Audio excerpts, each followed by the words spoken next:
ಶ್ರೀ ಗುರುಚರಿತ್ರೆ 10ನೇ ಅಧ್ಯಾಯ. ಹರಿ ಓಂ ಶ್ರೀ ಗುರುಭ್ಯೋ ನಮಃ. ಸಿದ್ಧ ಮುನೀಶ್ವರನೇ, ಗುರುಗಳು ಕುರುವಪುರದಿಂದ ಹೊರಟು ಹೋದರೂ ಸಹಿತ ಅಲ್ಲಿಯ ಸ್ಥಾನ ಮಹಿಮೆಯು ಹೇಗೆ ಬೆಳೆಯುತ್ತಾ ಹೋಯಿತು, ದಯವಿಟ್ಟು ನನಗೆ ಹೇಳುವ ಕೃಪೆ ಮಾಡಬೇಕೆಂದು ಕೇಳಿಕೊಳ್ಳಲು ಸಿದ್ಧಮುನಿಯು ಈ ರೀತಿಯಾಗಿ ಹೇಳತೊಡಗಿದನು. ನಾಮಧಾರಕ, ಈ ವಿಷಯದಲ್ಲಿ ನಿನಗೆ ಸಂಶಯವು ಬರುವುದು ಸ್ವಾಭಾವಿಕವಾಗಿದೆ. ಆದರೆ ಶ್ರೀ ಗುರುವು ಮಹಾಮಹಿಮನು, ವಿಶ್ವವ್ಯಾಪಿಯಾದ ಪೂರ್ಣ ಬ್ರಹ್ಮಸ್ವರೂಪನು. ಶ್ರೀ ವಿಷ್ಣುವು ಪರಶುರಾಮ ಅವತಾರದಲ್ಲಿ ಚಿರಂಜೀವಿಯಾಗಿ ಉಳಿದಿದ್ದರೂ ಸಹಿತ ಆತನ ಮುಂದಿನ ಅವತಾರ ಪುರುಷನೆನಿಸಿದ ಶ್ರೀರಾಮನು ಅಯೋಧ್ಯೆಯಲ್ಲಿ ಜನಿಸಿದನೆಂಬುದನ್ನು ನೀನು ಕೇಳಿಲಿಲ್ಲವೇ? ಇದು ಕೂಡ ಹಾಗೆ. ಶ್ರೀ ಗುರು ಶ್ರೀಪಾದವಲ್ಲಭರು ಪುನರಾವತಾರಕ್ಕಾಗಿ ಅಲ್ಲಿಂದ ಅದೃಶ್ಯರಾದರೂ ಸಹಿತ ತಮ್ಮ ಅಂಶವನ್ನು ಅಲ್ಲಿ ಶಾಶ್ವತವಾಗಿ ನೆಲೆಗೊಳಿಸಿದ್ದಾರೆ. ಈ ಬಗ್ಗೆ ನಿನಗೆ ಮುಂದೆ ನಡೆದ ಒಂದು ನಿಜ ಘಟನೆಯನ್ನು ಹೇಳುವೆ, ಲಕ್ಷ್ಯಗೊಟ್ಟು ಕೇಳು. ಕಾಶ್ಯಪ ಗೋತ್ರದ ವಲ್ಲಭೇಶನೆಂಬ ಹೆಸರಿನ ಬ್ರಾಹ್ಮಣನು ವ್ಯಾಪಾರವನ್ನು ತನ್ನ ಜೀವನೋಪಾಯದ ಸಾಧನವನ್ನಾಗಿ ಮಾಡಿಕೊಂಡಿದ್ದನು. ಆತನು ಕುರುಗಡ್ಡೆಯ ಶ್ರೀಪಾದ ಶ್ರೀವಲ್ಲಭರ ಯಾತ್ರೆಗೆ ಪ್ರತಿ ವರ್ಷವೂ ತಪ್ಪದೇ ಹೋಗಿ ಸೇವೆ ಮಾಡಿ ಬರುವ ಪದ್ಧತಿಯನ್ನಿಟ್ಟುಕೊಂಡಿದ್ದನು. ಒಂದು ಸಲ ಆತನು ತನ್ನ ಮನಸ್ಸಿನಲ್ಲಿ, ಈ ಸಲದ ವ್ಯಾಪಾರದಲ್ಲಿ ಲಾಭವಾದರೆ ಕುರುಗಡ್ಡೆಯಲ್ಲಿ ಸಹಸ್ರ ಬ್ರಾಹ್ಮಣರಿಗೆ ಇಚ್ಛಾಭೋಜನ ಮಾಡಿಸುವೆ ಎಂದು ಸಂಕಲ್ಪ ಮಾಡಿಕೊಂಡಿದ್ದನು. ಗುರುವಾನುಗ್ರಹದಿಂದ ಆತನಿಗೆ ಅಪೇಕ್ಷೆ ಪಟ್ಟದ್ದಕ್ಕಿಂತ 10 ಪಟ್ಟು ಹೆಚ್ಚಿನ ಲಾಭವು ಆ ವ್ಯಾಪಾರದಲ್ಲಿ ದೊರೆಯಿತು. ಅದರಿಂದ ಹರ್ಷಿತನಾದ ವಲ್ಲಭೇಶನು ಆ ದುಡ್ಡನ್ನೆಲ್ಲ ಒಂದು ಗಂಟು ಕಟ್ಟಿಕೊಂಡು ಕುರುಗಡ್ಡೆಯ ಕಾಲುನಡಿಗೆಯಿಂದಲೇ ಹೊರಟನು. ಆಗಿನ ಕಾಲದಲ್ಲಿ ವಾಹನ ಸೌಕರ್ಯಗಳಿರಲಿಲ್ಲ. ಈತನು ಸಾಕಷ್ಟು ದುಡ್ಡು ಕಟ್ಟಿಕೊಂಡು ಹೊರಟಿರುವನೆಂಬ ವಿಷಯವು ಕೆಲವು ಜನ ದುಷ್ಟರಿಗೆ ಗೊತ್ತಾಯಿತು. ಅವರು ತಾವು ಕುರುಗಡ್ಡೆಗೆ ಹೊರಟವರಂತೆ ಸೋಗು ಹಾಕಿಕೊಂಡು ವಲ್ಲಭೇಶನೊಂದಿಗೆ ಪ್ರಯಾಣ ಮಾಡತೊಡಗಿದರು. ದಾರಿಯಲ್ಲಿ ಏನಾದರೂ ಉಪಾಯ ಹೂಡಿ ಆತನಲ್ಲಿದ್ದ ದುಡ್ಡನ್ನು ಅಪಹರಿಸಬೇಕೆಂಬುದೇ ಅವರ ಉದ್ದೇಶವಾಗಿತ್ತು. ಸರಳ ಮನಸ್ಸಿನ ವಲ್ಲಭೇಶನಿಗೆ ಇದ್ಯಾವುದೂ ಗೊತ್ತಾಗಿರಲಿಲ್ಲ. ಇವರು ನನ್ನಂತೆಯೇ ಶ್ರೀಪಾದವಲ್ಲಭ ಗುರುಗಳ ಭಕ್ತರಾಗಿದ್ದು ಯಾತ್ರೆಗೆ ಹೊರಟಿದ್ದಾರೆಂದೇ ಆತನು ಭಾವಿಸಿಕೊಂಡಿದ್ದನು. ಹೀಗಾಗಿ ಅವರೊಂದಿಗೆ ಸ್ನೇಹದಿಂದ ಪ್ರಯಾಣ ಮಾಡುತ್ತಿದ್ದನು. ಒಂದು ರಾತ್ರಿ ಅವರು ಅರಣ್ಯ ಮಧ್ಯದಲ್ಲಿ ವಸತಿ ಮಾಡುವ ಪ್ರಸಂಗ ಬಂದಿತು. ಆ ಪ್ರದೇಶವು ನಿರ್ಜನವಾದ್ದರಿಂದ ಆ ದುಷ್ಟರ ಯೋಜನೆಗೆ ಅನುಕೂಲವಾಯಿತು. ವಲ್ಲಭೇಶನು ನಿದ್ರಿಸುತ್ತಿರುವಾಗೆ ಆ ದುಷ್ಟರು ಆತನ ರುಂಡವನ್ನು ಆಯುಧದಿಂದ ತುಂಡರಿಸಿ ಬಿಟ್ಟರು. ಹಾಗೂ ಆತನ ಬಳಿಯಲ್ಲಿದ್ದ ಹಣವನ್ನು ತೆಗೆದುಕೊಂಡು ಹೊರಡುವ ಪ್ರಯತ್ನದಲ್ಲಿದ್ದರು. ಆದರೆ ಅಷ್ಟರಲ್ಲಿಯೇ ಭಕ್ತವತ್ಸಲನಾದ ಶ್ರೀಪಾದ ಶ್ರೀವಲ್ಲಭ ಸ್ವಾಮಿಯು ಜಟಾಭಸ್ಮಗಳಿಂದ ಶೋಭಿಸುತ್ತಾ ತ್ರಿಶೂಲಪಾಣಿಯಾಗಿ ಅಲ್ಲಿ ಪ್ರಕಟನಾದನು. ಹಾಗೂ ರುದ್ರಶಕ್ತಿಯಿಂದ ಆ ಕಳ್ಳರನ್ನೆಲ್ಲ ತ್ರಿಶೂಲದಿಂದ ತಿವಿದು ಕೊಲ್ಲತೊಡಗಿದನು.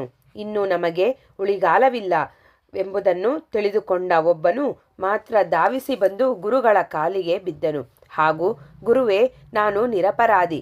ಇವರು ಹೀಗೆ ಮಾಡಿರುವರೆಂದು ನನಗೆ ನಿಜಕ್ಕೂ ಗೊತ್ತಿರಲಿಲ್ಲ. ದಯವಿಟ್ಟು ನನ್ನನ್ನು ಕ್ಷಮಿಸಿರಿ ಎಂದು ಅಂಗಲಾಚಿ ಬೇಡಿಕೊಂಡನು. ಗುರುಗಳು ಆತನು ಸಂಘದೋಷದಿಂದ ಕೆಟ್ಟವನೆಂಬುದನ್ನು ಅರಿತುಕೊಂಡರು.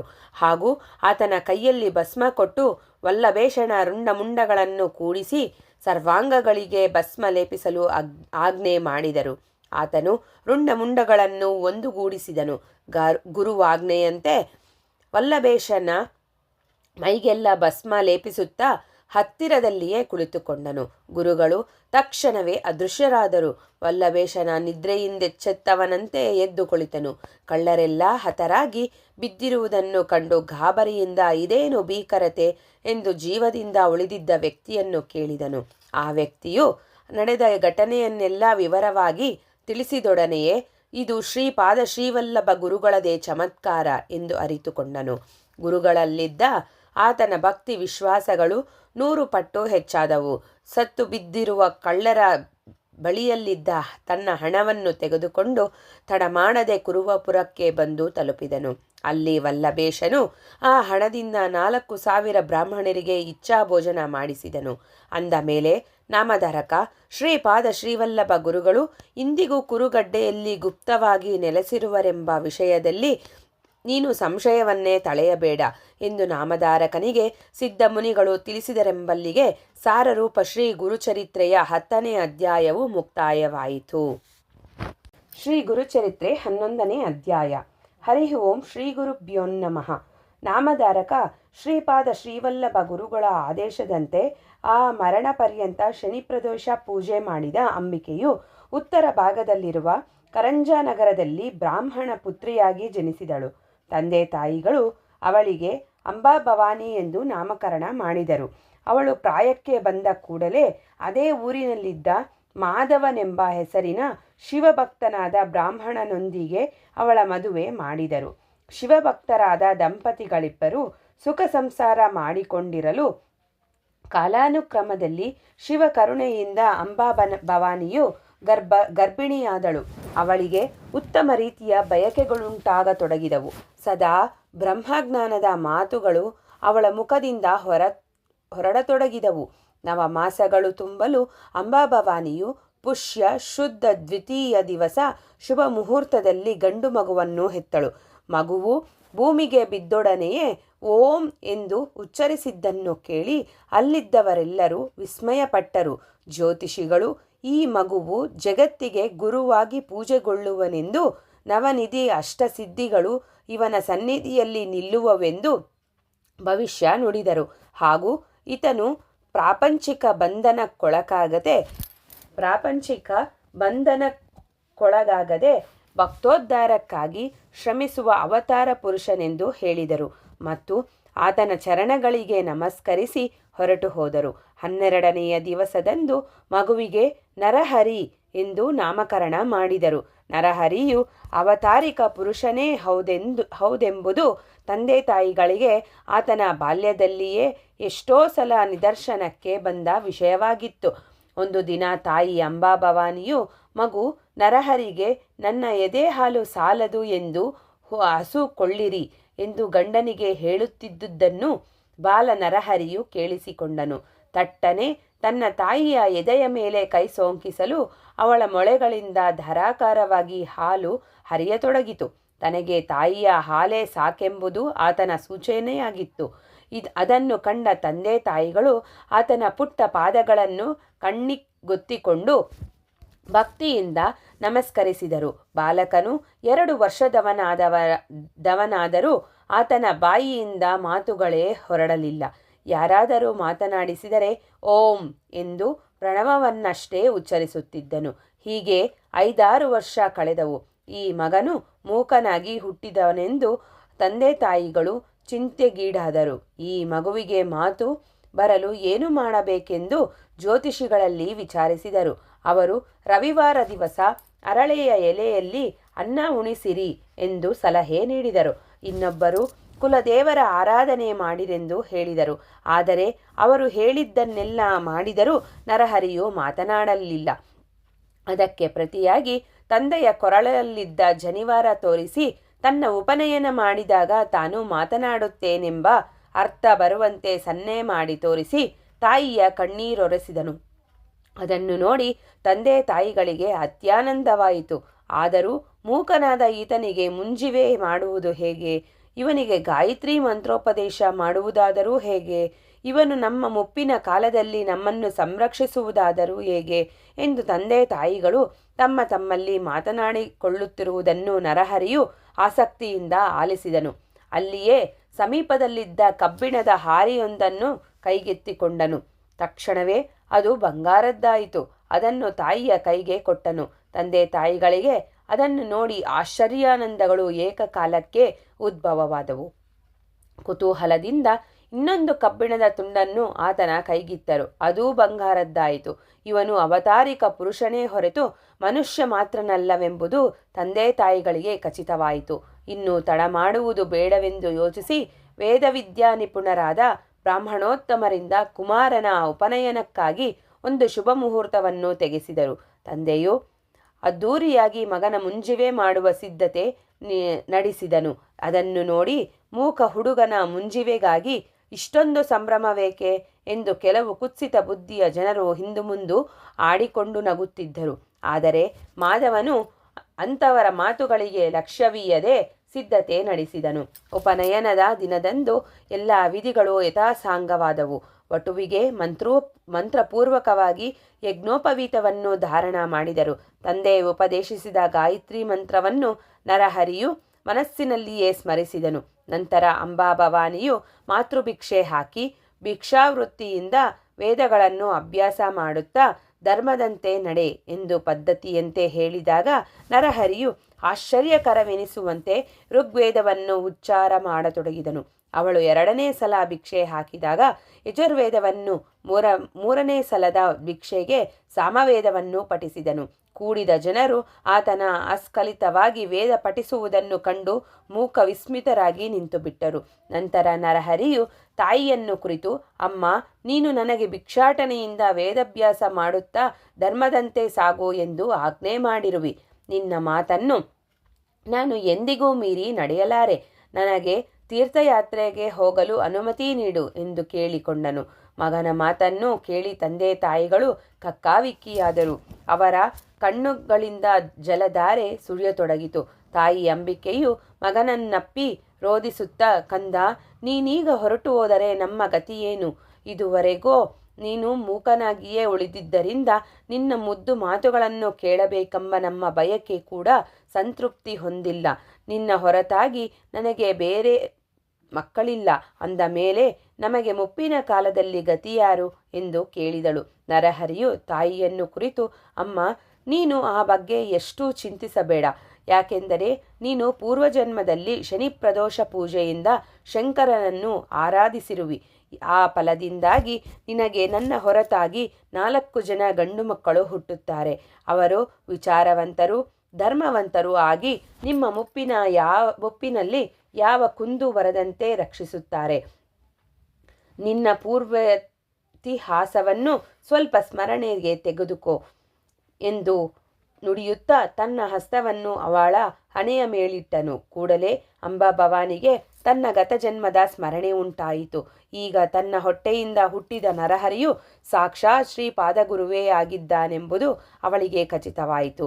ಆದರೂ ತಾಯಿ ಕರುಳು ತಡೆಯಲಾರದೆ, ಅಪ್ಪ ನರಹರಿ, ನೀನು ಗೃಹಸ್ಥಾಶ್ರಮವನ್ನು ಮೊದಲು ಸ್ವೀಕರಿಸಿರಿ, ನಂತರ ಸನ್ಯಾಸಾಶ್ರಮ ತೆಗೆದುಕೊಂಡರೆ ಆಗುವುದಿಲ್ಲವೇ ಎಂದು ಪ್ರಶ್ನೆ ಮಾಡಿದಳು. ಅದಕ್ಕೆ ನರಹರಿಯು ತಾಯಿಗೆ ಏನೆಂದು ಉಪದೇಶ ಮಾಡಿದನೆಂಬುದನ್ನು ಮುಂದಿನ ಅಧ್ಯಾಯದಲ್ಲಿ ಹೇಳಲಾಗುವುದೆಂದು ಸಿದ್ಧಮುನಿಯು ತಿಳಿಸಿದನೆಂಬಲ್ಲಿಗೆ ಸಾರರೂಪ ಶ್ರೀ ಗುರುಚರಿತ್ರೆಯ 11ನೇ ಅಧ್ಯಾಯವು ಮುಕ್ತಾಯವಾಯಿತು. ಶ್ರೀ ಗುರುಚರಿತ್ರೆ 12ನೇ ಅಧ್ಯಾಯ. ಹರಿ ಓಂ ಶ್ರೀ ಗುರುಭ್ಯೋ ನಮಃ. ನಾಮಧಾರಕನೇ, ನರಹರಿಯು ತನ್ನ ತಾಯಿಯನ್ನು ಕುರಿತು, ಅಮ್ಮ, ಗೃಹಸ್ಥಾಶ್ರಮದ ನಂತರ ಸನ್ಯಾಸ ಸ್ವೀಕರಿಸಿದರಾಯಿತೆಂದು ಸಮಾಧಾನ ಮಾಡಿಕೊಳ್ಳುವುದಕ್ಕೆ ಈ ಮಾನವ ದೇಹವು ಚಿರಂಜೀವಿಯಾದದ್ದೆಂದು ಭಾವಿಸಿಕೊಂಡಿರುವೆಯಾ? ಈ ದೇಹವು ಹುಟ್ಟುವಾಗಲೇ ಮರಣವನ್ನು ಜೊತೆಯಲ್ಲಿ ಕಟ್ಟಿಟ್ಟುಕೊಂಡೇ ಬಂದಿರುತ್ತದೆ. ಯಮಧರ್ಮನು ಯಾವನಿಗೆ ಯಾವ ಸಮಯಕ್ಕೆ ಮೃತ್ಯುಪಾಶವನ್ನೆಸೆಯುತ್ತಾನೆಂಬುದನ್ನು ತರ್ಕಿಸಲಕ್ಕಾಗದು. ಜಗತ್ತಿನಲ್ಲಿರುವ ಜೀವರಾಶಿಗಳಲ್ಲಿ ಮಾನವ ಜನ್ಮವು ಬಹು ದುರ್ಲಭವಾದದ್ದು. ದೇವರು ಅನಾಯಾಸವಾಗಿ ಮುಕ್ತಿದಾಯಕವಾದ ನರಜನ್ಮವನ್ನು ನೀಡಿರುವಾಗ ಕಾಲ ವಿಳಂಬ ಮಾಡದೆ ಅದನ್ನು ಸಾರ್ಥಕಪಡಿಸಿಕೊಳ್ಳುವುದೇ ನಮ್ಮ ಗುರಿಯಾಗಬೇಕು. ಯಾಕೆಂದರೆ ಮನುಷ್ಯನ ಆಯುಷ್ಯವು ತೂತು ಬಿದ್ದ ಕೊಡದಲ್ಲಿಯ ನೀರಿದ್ದಂತೆ. ಅದರಲ್ಲಿಯ ನೀರು ಕ್ಷಣ ಕ್ಷಣಕ್ಕೂ ಕಡಿಮೆಯಾಗುತ್ತಲೇ ಹೋಗುತ್ತದೆ. ಈ ಕೊಡವು ಇದೇ ವೇಳೆಗೆ ಬರಿದಾಗುತ್ತದೆ ಎಂಬುದು ಹೇಳಲಿಕ್ಕೆ ಬರುವುದಲ್ಲ. ದೇಹಕ್ಕೆ ಆಯುಷ್ಯವಿರುವಾಗಲೇ ಬುದ್ಧಿವಂತರಾದವರು ಪುಣ್ಯ ಸಂಗ್ರಹ ಮಾಡಿಕೊಳ್ಳಬೇಕು. ನೀನು ದಯವಿಟ್ಟು ನನಗೆ ತೀರ್ಥಯಾತ್ರೆಗೆ ಹೊರಡಲು ಅನುಮತಿ ನೀಡು ಎಂದು ವಿವರಿಸಿ ಹೇಳಿದನು. ಮಗನ ಬಾಯಿಯಿಂದ ಹೊರಟ ಆಧ್ಯಾತ್ಮಿಕ ಪ್ರವಚನದಂತಿದ್ದ ಮಾತುಗಳನ್ನು ಕೇಳಿ ತಾಯಿಯು ಆತನಿಗೆ ನಮಸ್ಕರಿಸಿ ಈ ರೀತಿಯಾಗಿ ಕೇಳಿಕೊಂಡಳು. ಅಪ್ಪ, ನೀನು ಸಾಮಾನ್ಯ ಮನುಷ್ಯನಲ್ಲ, ನಮ್ಮ ಗುರುಗಳಾದ ಶ್ರೀಪಾದವಲ್ಲಭನೇ ನೀನಾಗಿರುವಿ ಅಂದಾಗ ನಿನಗೆ ಹೆಚ್ಚಿಗೆ ಹೇಳುವುದೇನಿದೆ? ನನಗೆ 4 ಜನ ಗಂಡು ಮಕ್ಕಳು ಹುಟ್ಟುವರೆಂದು ಈಗ ನೀನು ವರದ ವಾಣಿಯಿಂದ ನುಡಿದಿರುವಿ. ಕೊನೆಯ ಪಕ್ಷ ನನಗೆ ಒಬ್ಬ ಮಗನು ಜನಿಸುವವರೆಗಾದರೂ ನೀನು ನಮ್ಮೊಂದಿಗೆ ಉಳಿದು ನಮಗೆ ಆನಂದವನ್ನುಂಟು ಮಾಡು. ನನಗೊಬ್ಬ ಮಗನು ಜನಿಸಿದೊಡನೆಯೇ ನಾನು ನಿನಗೆ ತಕರಾರನ್ನು ಮಾಡದೆ ತೀರ್ಥಯಾತ್ರೆಗೆ ಹೊರಡಲು ಅನುಮತಿ ನೀಡುವೆ. ನೀನು ಈಗಲೇ ಹೊರಡುವುದಾದರೆ ಅನ್ನ ನೀರುಗಳನ್ನು ತ್ಯಜಿಸಿ ಪ್ರಾಣತ್ಯಾಗ ಮಾಡುವೆ ಎಂದು ನುಡಿದಳು. ನರಹರಿಯು ಅವಳ ಮಾತಿಗೆ ಒಪ್ಪಿದನು. ಅಮ್ಮ, ನಾನು ಇನ್ನು 1 ವರ್ಷ ನಿಮ್ಮೊಂದಿಗೆ ಉಳಿದುಕೊಳ್ಳುತ್ತೇನೆ. ಇದೇ ಅವಧಿಯಲ್ಲಿ ನಿನಗೆ 2 ಗಂಡು ಮಕ್ಕಳು ಜನಿಸುವರು. ಅವರ ನಂತರ ನಿನಗೆ ಮತ್ತೆ 2 ಗಂಡು ಹಾಗೂ 1 ಹೆಣ್ಣು, ಹೀಗೆ ಒಟ್ಟು 5 ಜನ ಮಕ್ಕಳು ಜನಿಸುವರು. ಅವರೆಲ್ಲ ವಿದ್ಯಾವಂತರಾಗಿ ನಿಮ್ಮನ್ನು ಯೋಗ್ಯ ರೀತಿಯಿಂದ ಸಂರಕ್ಷಣೆ ಮಾಡುವರು. ಈ ಬಗ್ಗೆ ನೀನು ಎಳ್ಳಷ್ಟು ಚಿಂತಿಸಬೇಡ ಎಂದು ನುಡಿದು ತಂದೆ ತಾಯಿಗಳ ಜೊತೆಯಲ್ಲಿಯೇ ಉಳಿದನು. ಮುಂದೆ ಕೆಲವೇ ದಿನಗಳಲ್ಲಿ ಅಂಬಿಕೆಯು ಗರ್ಭಧರಿಸಿ ಅವಳಿ ಜವಳಿ ಗಂಡು ಮಕ್ಕಳನ್ನು ಹೆತ್ತಳು. ನಾಮಕರಣ ಕಾರ್ಯಕ್ರಮವೂ ಮುಗಿದೊಡನೆಯೇ ನರಹರಿಯು ತಾಯಿ ತಂದೆಯರ ಅಪ್ಪಣೆ ಪಡೆದುಕೊಂಡು ಕಾಶಿ ಕ್ಷೇತ್ರಕ್ಕೆ ಹೊರಟನು. ಊರ ಜನರೆಲ್ಲರೂ ನರಹರಿಗೆ ಬಹುಭಕ್ತಿಯಿಂದ ನಮಸ್ಕರಿಸಿ ಆತನನ್ನು ವೈಭವದಿಂದ ಬೀಳ್ಕೊಟ್ಟರು. ಶ್ರೀ ಕಾಶಿಗೆ ತಲುಪಿದ ನಂತರ ನರಹರಿಯು ಅಲ್ಲಿಯ ಗಂಗಾತೀರದ ದತ್ತ ಘಾಟಿನಲ್ಲಿರುವ ಮಠದಲ್ಲಿ ಅನುಷ್ಠಾನ ಪ್ರಾರಂಭಿಸಿದನು. ಶ್ರೀ ಕಾಶಿಯಲ್ಲಿ ಅಸಂಖ್ಯಾತರಾದ ಸಾಧು ಸನ್ಯಾಸಿಗಳು, ತಪಸ್ವಿಗಳು, ಅವಧೂತರು ವಾಸವಾಗಿದ್ದರು. ಅತೀ ಚಿಕ್ಕ ವಯಸ್ಸಿನಲ್ಲಿರುವ ತೇಜೋಮೂರ್ತಿಯಾದ ಬ್ರಹ್ಮಚಾರಿಯ ಕಠಿಣ ತಪಸ್ಸನ್ನು ಕಂಡು ಅವರೆಲ್ಲರೂ ಆಶ್ಚರ್ಯಪಟ್ಟರು. ಅವರೆಲ್ಲರೂ ಪ್ರತಿನಿತ್ಯ ನರಹರಿಯ ದರ್ಶನಕ್ಕೆ ಬಂದು ಕೆಲವೊಂದು ಸಲ ಆತನೊಂದಿಗೆ ವೇದಾಂತ ಚರ್ಚೆ ನಡೆಸುತ್ತಿದ್ದರು. ಆಗ ಆತನ ಅಮೃತಮಯವಾದ ಅನುಭವೋಕ್ತಿಗಳಿಂದ ಸಂತುಷ್ಟರಾಗುತ್ತಿದ್ದರು. ಅವರಲ್ಲಿ ಕೃಷ್ಣ ಸರಸ್ವತಿ ಎಂಬ ವೃದ್ಧ ಸನ್ಯಾಸಿಯೊಬ್ಬರಿದ್ದರು. ಅವರು ನರಹರಿಯ ಲಕ್ಷಣಗಳನ್ನು ಸೂಕ್ಷ್ಮವಾಗಿ ಅವಲೋಕಿಸಿ, ಈ ಬ್ರಹ್ಮಚಾರಿಯು ಲೋಕೋದ್ಧಾರಕ್ಕಾಗಿ ಅವತರಿಸಿ ಬಂದ ಶ್ರೀಮನ್ನಾರಾಯಣನಾಗಿದ್ದಾನೆಯೇ ಹೊರತು ಬೇರ್ಯಾರೂ ಅಲ್ಲ ಎಂದು ಅಭಿಪ್ರಾಯಪಟ್ಟರು. ಕೂಡಲೇ ಎಲ್ಲ ತಪಸ್ವಿಗಳು ಕೃಷ್ಣ ಸರಸ್ವತಿಯತಿಗಳ ನೇತೃತ್ವದಲ್ಲಿ ನರಹರಿಯ ಬಳಿಗೆ ಬಂದು, ಅಯ್ಯ ಬಾಲತಪಸ್ವಿಯೇ, ನೀನು ಹೀಗೆ ಕೇವಲ ಬ್ರಹ್ಮಚಾರಿಯಾಗಿ ತಪವನ್ನಾಚರಿಸುತ್ತಾ ಕುಳಿತರೆ ಸನ್ಯಾಸಿಗಳಾದ ನಮಗೆ ಏನೂ ಪ್ರಯೋಜನವಾಗಲಾರದು. ನೀನು ಲೋಕೋದ್ಧಾರಕ್ಕಾಗಿ ಅವತರಿಸಿ ಬಂದಿರುವ ಗುರುವಾಗಿರುವಿ. ಅಂದ ಮೇಲೆ ನೀನು ಸನ್ಯಾಸಾಶ್ರಮವನ್ನು ದೀಕ್ಷಾಬದ್ಧವಾಗಿ ಸ್ವೀಕರಿಸಿ ನಮ್ಮಿಂದ ಪೂಜೆ ಪಡೆಯಬೇಕು ಎಂದು ವಿನಂತಿಸಿಕೊಂಡರು.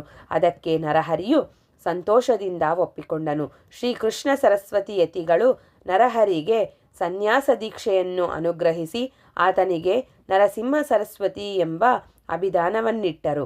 ನೆರೆದ ಸಾಧು ಸಂತರೆಲ್ಲರೂ ನರಸಿಂಹ ಸರಸ್ವತಿ ಯತಿಗಳಿಗೆ ಜಯಕಾರ ಮಾಡಿ ಆನಂದದಿಂದ ಅವರ ಪಾದಪೂಜೆ ಮಾಡಿ ಕೃತಾರ್ಥರಾದರು. ದೇವರು ಮನುಷ್ಯ ರೂಪದಿಂದ ಅವತರಿಸಿದಾಗ ಲೋಕಾರೂಢಿಯಂತೆಯೇ ಆಚರಿಸಬೇಕಾಗುತ್ತದೆ. ಅದಕ್ಕಾಗಿಯೇ ಶ್ರೀರಾಮನು ವಶಿಷ್ಠ ವಿಶ್ವಾಮಿತ್ರರನ್ನು ಗುರುಗಳೆಂದು ಮಾಡಿಕೊಂಡಂತೆ ಶ್ರೀ ನರಸಿಂಹ ಸರಸ್ವತಿಯವರು ಕೃಷ್ಣ ಸರಸ್ವತಿಯವರನ್ನು ಗುರುಗಳನ್ನಾಗಿ ಮಾಡಿಕೊಂಡರು. ನರಸಿಂಹ ಸರಸ್ವತಿ ಯತಿಗಳು ಚತುರ್ವೇದಗಳ ಅರ್ಥವನ್ನು ಜನರಿಗೆ ಸಮಂಜಸವಾಗಿ ಅರ್ಥವಾಗುವಂತೆ ಬಿಡಿಸಿ ಉದಾಹರಣೆ ಕೊಟ್ಟು ಹೇಳುತ್ತಿದ್ದರು. ಹೀಗಾಗಿ ಸ್ವಲ್ಪೇ ದಿನಗಳಲ್ಲಿ ಅವರ ಕೀರ್ತಿಯು ಬಹುದೂರದವರೆಗೆ ಹಬ್ಬಿತು. ಕೆಲವು ಜನರು ಅವರನ್ನು ತಮ್ಮ ಗುರುಗಳನ್ನಾಗಿ ಮಾಡಿಕೊಂಡು ಸೇವೆಯಲ್ಲಿ ನಿರತರಾದರು. ನಂತರ ನರಸಿಂಹ ಸರಸ್ವತಿ ಗುರುಗಳು ತಮ್ಮ ಶಿಷ್ಯರನ್ನು ಸಂಗಡ ಕರೆದುಕೊಂಡು ತೀರ್ಥಗಳನ್ನು ಪಾವನಗೊಳಿಸುತ್ತಾ ಗಂಗಾಸಾಗರಕ್ಕೆ ಬಂದರು. ಅಲ್ಲಿಂದ ಪ್ರಯಾಗಕ್ಕೆ ಬಂದರು. ಪ್ರಯಾಗದಲ್ಲಿ ಮಾಧವನೆಂಬ ಹೆಸರಿನ ಬ್ರಾಹ್ಮಣನಿಗೆ ಸನ್ಯಾಸ ದೀಕ್ಷೆಯನ್ನಿತ್ತು ಆತನಿಗೆ ಮಾಧವ ಸರಸ್ವತಿ ಎಂದು ನಾಮಕರಣ ಮಾಡಿ ಬ್ರಹ್ಮೋಪದೇಶವನ್ನಿತ್ತರು. ಶ್ರೀ ಗುರುಗಳಿಂದ ಅನೇಕ ಜನ ಸದ್ಭಕ್ತರು ಸದ್ಗತಿಯನ್ನು ಹೊಂದಿದರು. ಸದ್ಗುರುವಿನ ಚರಿತ್ರೆಯು ನಿಜಕ್ಕೂ ಕಾಮಧೇನುವನಂತಿದೆ ಎಂದು ಸಿದ್ಧ ಮುನಿಗಳು ನಾಮಧಾರಕನಿಗೆ ಹೇಳಿದರೆಂಬಲ್ಲಿಗೆ ಸಾರರೂಪ ಶ್ರೀ ಗುರುಚರಿತ್ರೆಯ 12ನೇ ಅಧ್ಯಾಯವು ಮುಕ್ತಾಯವಾಯಿತು. ಶ್ರೀ ಗುರುಚರಿತ್ರೆ 13ನೇ ಅಧ್ಯಾಯ. ಹರಿ ಓಂ ಶ್ರೀ ಗುರುಭ್ಯೋ ನಮಃ. ನಾಮಧಾರಕನೇ ಕೇಳು. ಶ್ರೀ ನರಸಿಂಹ ಸರಸ್ವತಿ ಗುರುಗಳು ಪ್ರಯಾಗದಲ್ಲಿ ಕೆಲವು ದಿನ ಉಳಿದರು. ಅಲ್ಲಿ ಅವರಿಗೆ ಬಹಳಷ್ಟು ಜನ ಶಿಷ್ಯರಾದರು. ಅವರಲ್ಲಿ 1ನೆಯವರು ಮಾಧವ ಸರಸ್ವತಿ, 2 ಕೃಷ್ಣ ಸರಸ್ವತಿ, 3 ಬಾಲ ಸರಸ್ವತಿ, 4 ಉಪೇಂದ್ರ ಸರಸ್ವತಿ, 5 ಸದಾನಂದ ಸರಸ್ವತಿ, 6 ಜ್ಞಾನಜ್ಯೋತಿ ಸರಸ್ವತಿ ಹಾಗೂ 7ನೇವನಾಗಿ ಸಿದ್ಧಯೋಗಿ ನಾಮದವನಾದ ನಾನು. ಹೀಗೆ 7 ಜನರು ಗುರುಗಳಿಗೆ ಅತ್ಯಂತ ಪ್ರೀತಿಪಾತ್ರರಾದ ಶಿಷ್ಯರಾಗಿದ್ದೆವು. ಪ್ರಯಾಗ ಕ್ಷೇತ್ರದಿಂದ ಹೊರಟ ಗುರುಗಳು ನಮ್ಮನ್ನೆಲ್ಲ ಸಂಗಡ ಕರೆದುಕೊಂಡು ದಕ್ಷಿಣ ದೇಶದ ತೀರ್ಥಗಳನ್ನೆಲ್ಲ ಸಂಚರಿಸುತ್ತಾ ತಮ್ಮ ಪೂರ್ವಾಶ್ರಮದ ಜನ್ಮಸ್ಥಳವಾದ ಕರಂಜನಗರಕ್ಕೆ ಆಗಮಿಸಿದರು. ಪೂರ್ವಾಶ್ರಮದ ತಂದೆ ತಾಯಿ ಬಂಧು ಬಳಗದವರಿಗೆಲ್ಲ ದರ್ಶನ ಕೊಟ್ಟರು. ಅನೇಕ ರೂಪಗಳನ್ನು ಏಕಕಾಲದಲ್ಲಿಯೇ ಧರಿಸಿ ಎಲ್ಲರ ಮನೆಯಲ್ಲಿಯೂ ಭಿಕ್ಷೆ ಸ್ವೀಕರಿಸಿದರು. ಅವರ ಅಗಾಧ ಮಹಿಮೆಯನ್ನು ಕಂಡ ಭಕ್ತರು ಗುರುಗಳನ್ನು ಸಾಕ್ಷಾತ್ ವಿಷ್ಣು ಸ್ವರೂಪರೆಂದು ಹಾಡಿ ಹೊಗಳಿದರು. ತಾಯಿ ತಂದೆಗಳು ಶ್ರೀ ಗುರುಗಳನ್ನು ಪೂಜಿಸುವಾಗ ಗುರುಗಳು ತಾಯಿಗೆ ಶ್ರೀಪಾದಶ್ರೀವಲ್ಲಭ ಯತಿಗಳ ರೂಪದಲ್ಲಿ ಕಾಣಿಸಿಕೊಂಡು ವಿಸ್ಮಯವನ್ನುಂಟು ಮಾಡಿದರು. ಅಂಬಿಕೆ ತನ್ನ ಪೂರ್ವಜನ್ಮದ ಘಟನೆಗಳನ್ನೆಲ್ಲ ಸ್ಮರಣೆಗೆ ಬಂದು ಪತಿ ಎದುರು ಅವನ್ನೆಲ್ಲ ವಿವರವಾಗಿ ವರ್ಣಿಸಿ ಹೇಳಿದಳು. ತಂದೆ ತಾಯಿಗಳು ತಮಗೆ ಜೀವನ್ಮುಕ್ತಿ ನೀಡಬೇಕೆಂದು ಗುರುಗಳಲ್ಲಿ ಕೇಳಿಕೊಂಡರು. ಅದಕ್ಕೆ ಗುರುಗಳು ಸನ್ಯಾಸ ಸ್ವೀಕರಿಸಿದವನ 42 ಜನ್ಮದ ಮಾತಾಪಿತೃಗಳು ಸದ್ಗತಿ ಹೊಂದುವರು. ಆ ಬಗ್ಗೆ ನೀವೇನೂ ಚಿಂತಿಸಬೇಡಿ. ನೀವು ವೃದ್ಧಾಪ್ಯದಲ್ಲಿ ಕಾಶಿ ಕ್ಷೇತ್ರದಲ್ಲಿ ವಾಸಿಸಿ ಜೀವನ್ಮುಕ್ತಿ ಪಡೆಯುವಿರಿ ಎಂದು ಭಯವನ್ನಿತ್ತರು. ಶ್ರೀ ಗುರುಗಳ ತಂಗಿಯಾದ ರತ್ನಾಯಿಯು ಅವರಿಗೆ ನಮಸ್ಕರಿಸಿ ತಾನು ತಪಸ್ಸಿಗೆ ಹೊರಡುವುದಾಗಿ ಹಠ ಮಾಡತೊಡಗಿದಳು. ಗುರುಗಳು ಅವಳಿಗೆ ಸತಿಯೇ ದೇವರು, ಪತಿಯೇ ಶಿವನೆಂದು ಭಾವಿಸಿ ಬಾಳುವ ನಾರಿಗೆ ಬೇರೆ ತಪಸ್ಸಿನ ಅಗತ್ಯವಿಲ್ಲ ಎಂದು ಸಮಾಧಾನ ಹೇಳಿದರು. ರತ್ನಾಯಿಯು ತನ್ನ ಭವಿಷ್ಯವೇನೆಂದು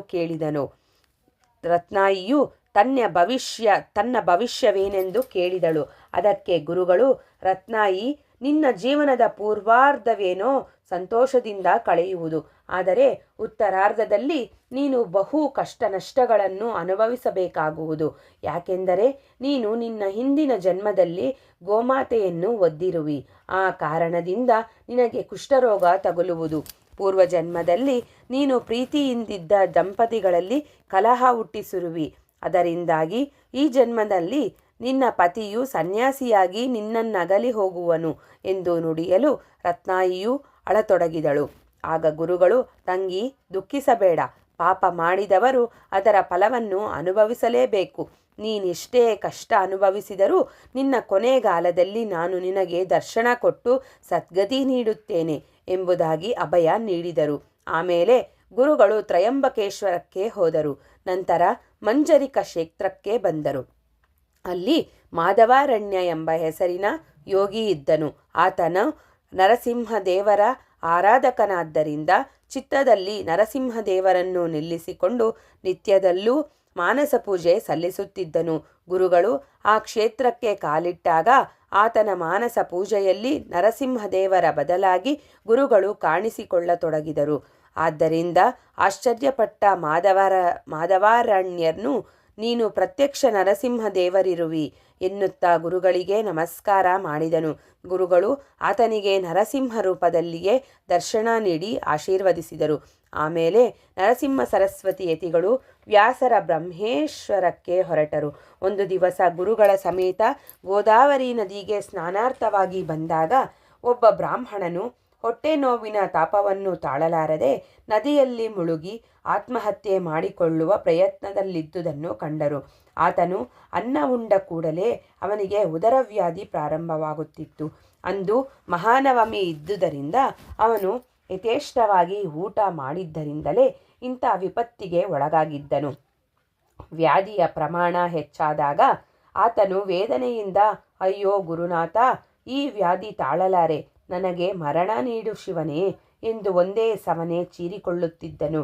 ಗುರುಗಳು ಆತನ ಸಂಕಟ ಪಟ್ಟು ಆತ್ಮಹತ್ಯಕ್ಕೆ ಹೊರಟಿರುವುದನ್ನು ತಡೆದರು ಮತ್ತು ಅವನಿಗೆ, ಅಯ್ಯ, ಆತ್ಮಹತ್ಯೆಯು ಮಹಾಪಾಪ. ನಿನ್ನ ಹೊಟ್ಟೆ ಶೂಲೆಗೆ ನಾವು ಮಂತ್ರೌಷಧಿ ಕೊಡುತ್ತೇವೆ. ಇನ್ನು ಮೇಲೆ ನೀನು ಬೇಕಾದ್ದನ್ನು ಬೇಕಾದಷ್ಟು ಊಟ ಮಾಡಬಹುದು ಆಶ್ವಾಸವನ್ನಿತ್ತರು. ಆತನು ಬಹು ಭಕ್ತಿ ಹಾಗೂ ಸ್ಥಿರ ಮನಸ್ಸುಗಳಿಂದ ಗುರುಚರಣಗಳಿಗೆ ನಮಸ್ಕರಿಸಿದನು. ಅಷ್ಟರಲ್ಲಿ ನದಿ ತೀರದ ಕಡೆಗೆ ಬಂದಿದ್ದ ಆ ಗ್ರಾಮದ ಅಧಿಕಾರಿಯು ಗುರುಗಳನ್ನು ಕಂಡು ಭಕ್ತಿಯಿಂದ ನಮಸ್ಕರಿಸಿದನು. ಗುರುಗಳು ಆತನಿಗೆ ನೀನು ಯಾರು, ಹೆಸರೇನು, ಎಲ್ಲಿ ವಾಸವಾಗಿರುವಿ ಎಂದು ಪ್ರಶ್ನೆ ಮಾಡಿದರು. ಅದಕ್ಕೆ ಆ ವ್ಯಕ್ತಿಯು ವಿನಯದಿಂದ, ಗುರುದೇವ, ನಾನು ಕಡಗಂಚಿ ಗ್ರಾಮದವನು, ಕೌಂಡಿನ್ಯ ಗೋತ್ರದ ಆಪಸ್ತಂಭ ಶಾಖೆಯ ಬ್ರಾಹ್ಮಣನು. ನನ್ನ ಹೆಸರು ಸಾಯಂದೇವ. ಉದರ ನಿರ್ವಹಣೆಗಾಗಿ ಯಮನ ಸೇವೆ ಕೈಗೊಂಡಿರುವೆನು. ಕಳೆದ ವರ್ಷದಿಂದ ಈ ಗ್ರಾಮದ ಅಧಿಕಾರಿಯಾಗಿ ಸೇವೆ ಮಾಡುತ್ತಿರುವೆನು. ತಮ್ಮ ದರ್ಶನದಿಂದ ನನ್ನ ಜನ್ಮ ಪಾವನವಾಯಿತು. ಆಗ ಗುರುಗಳು, ಸಾಯಂದೇವ, ನೀನೀಗ ಒಂದು ಕೆಲಸ ಮಾಡು. ಆ ಬ್ರಾಹ್ಮಣನಿಗೆ ನಾವು ಹೊಟ್ಟೆ ಶೂಳಿ ಕಳೆಯುವುದಕ್ಕಾಗಿ ಔಷಧಿ ಕೊಟ್ಟಿದ್ದೇವೆ. ಇಂದು ನೀನು ಇವನಿಗೆ ನಿನ್ನ ಮನೆಯಲ್ಲಿ ಮೃಷ್ಟಾನ್ನ ಭೋಜನವನ್ನು ಯಥೇಚ್ಛವಾಗಿ ಉಣಬಡಿಸು. ಅಂದರೆ ಇವನ ರೋಗ ನಿವಾರಣೆ ಮಾಡಿದ ಪುಣ್ಯ ನಿನಗೆ ಬರುವುದು ಎಂದು ಆಜ್ಞೆ ಮಾಡಿದನು.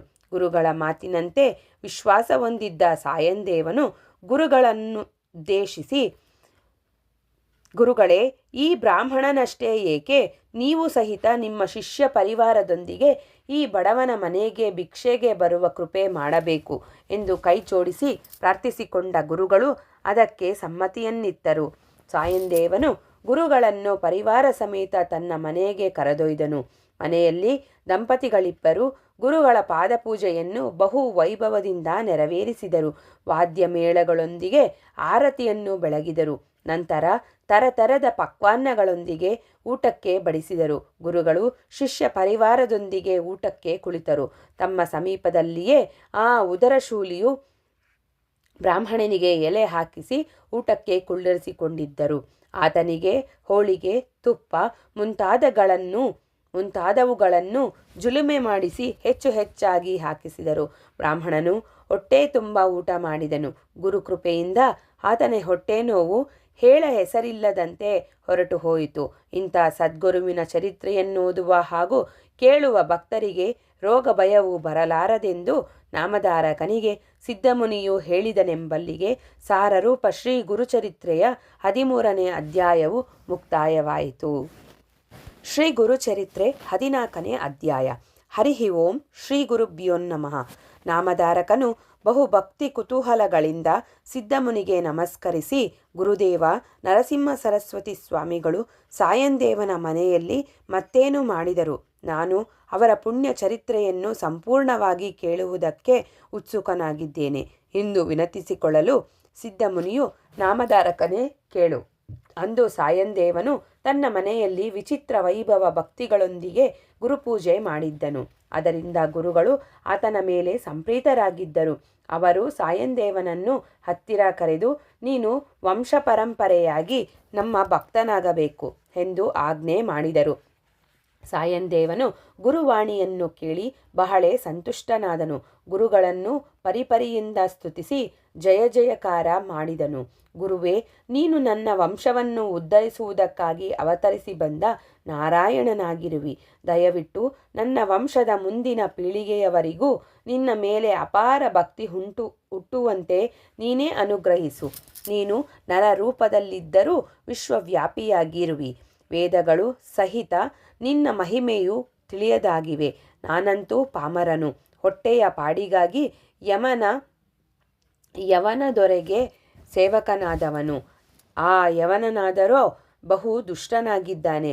ಆತನು ಪ್ರತಿ ವರ್ಷ ಒಬ್ಬ ಬ್ರಾಹ್ಮಣನನ್ನು ಯಾವುದಾದರೊಂದು ಕುಂಟು ನೆಪ ಮುಂದೆ ಮಾಡಿ ಕೊಲ್ಲಿಸಿಬಿಡುತ್ತಾನೆ. ಇದು ಅವನಿಗೊಂದು ಚಟವಾಗಿದೆ. ಈಗ ಆ ದುಷ್ಟನು ನನ್ನನ್ನು ಕರೆತರಬೇಕೆಂದು ತನ್ನ ಸೇವಕರ ಸಂಗಡ ಪತ್ರ ಕೊಟ್ಟು ಕಳಿಸಿದ್ದಾನೆ. ಬಹುಶಃ ಆತನು ಈ ಸಲ ನನ್ನನ್ನು ಕೊಲ್ಲಿಸಬಹುದೆಂಬ ಸಂಶಯ ನನಗಾಗಿದೆ. ಏನಾದರಾಗಲಿ ಅಂತ್ಯಕಾಲದಲ್ಲಿ ನಾರಾಯಣ ಸ್ವರೂಪಿಯಾದ ನಿನ್ನ ದರ್ಶನವಾಯಿತೆಂದ ಮೇಲೆ ಇನ್ನು ನಾನು ಸಾಯುವುದಕ್ಕೂ ಅಂಜುವುದಿಲ್ಲ. ಒಟ್ಟಾರೆ ನನ್ನ ವಂಶದವರ ಮೇಲೆ ಸದಾ ನಿನ್ನ ಕೃಪಾದೃಷ್ಟಿ ಇರಲಿ ಎಂದು ನುಡಿಯುತ್ತಾ ಸಾಷ್ಟಾಂಗ ನಮಸ್ಕಾರ ಮಾಡಿದನು. ಗುರುಗಳು ಆತನನ್ನು ಪ್ರೀತಿಯಿಂದ ಮೈದಡವಿ ಮೇಲೆಬ್ಬಿಸಿದರು ಮತ್ತು ಆತನ ತನೆಯ ಮೇಲೆ ವರದ ಹಸ್ತವನ್ನಿಟ್ಟು, ಸಾಯಂದೇವ, ನೀನೇನು ಚಿಂತಿಸಬೇಡ. ನೀನು ಧೈರ್ಯವಾಗಿ ಹೋಗಿ ಆ ಯವನನನ್ನು ಭೇಟಿಯಾಗು. ನಿನ್ನ ರಕ್ಷಣೆ ಭಾರ ನಮಗಿರಲಿ. ಆ ಯವನನು ನಿನ್ನನ್ನು ತಾನಾಗಿಯೇ ತಮ್ಮ ಕಡೆಗೆ ಕಳಿಸಿಕೊಡುತ್ತಾನೆ. ಧೈರ್ಯವಾಗಿ ಹೋಗು. ನೀನು ತಿರುಗಿ ಬರುವವರೆಗೂ ನಾವು ನಿಮ್ಮ ಮನೆಯಲ್ಲಿಯೇ ಇರುತ್ತೇವೆ ಎಂದು ಆಶೀರ್ವದಿಸಿ ಕಳಿಸಿದರು. ಸಾಯಂದೇವನು ಗುರುವಾಜ್ಞೆಯಂತೆ ಹೋಗಿ ಯವನ ದೊರೆಯನ್ನು ಭೇಟಿಯಾದನು. ಯವನ ರಾಜನು ಸಾಯಂದೇವನನ್ನು ನೋಡಿದೊಡನೆಯೇ ಕಿಡಿಕಿಡಿಯಾದನು. ಹಲ್ಲು ಕಡಿಯುತ್ತಾ ಎದ್ದು ತನ್ನ ಮನೆಯ ಒಳಗಡೆಗೆ ಹೋದನು. ಮುಂದೇನಾಗುವುದೋ ಎಂಬ ಭಯದಿಂದ ಸಾಯಂದೇವನು ಮನಸ್ಸಿನಲ್ಲಿಯೇ ಗುರುನಾಮಸ್ಮರಣೆ ಮಾಡತೊಡಗಿದನು. ಮನೆಯೊಳಗೆ ಪ್ರವೇಶಿಸಿದ ಯವನ ದೊರೆಗೆ ತಕ್ಷಣವೇ ಗಾಢವಾದ ನಿದ್ರೆ ಆವರಿಸಿತು. ನಿದ್ರೆಯಲ್ಲಿ ಅವನು ಸ್ವಪ್ನ ಕಂಡನು.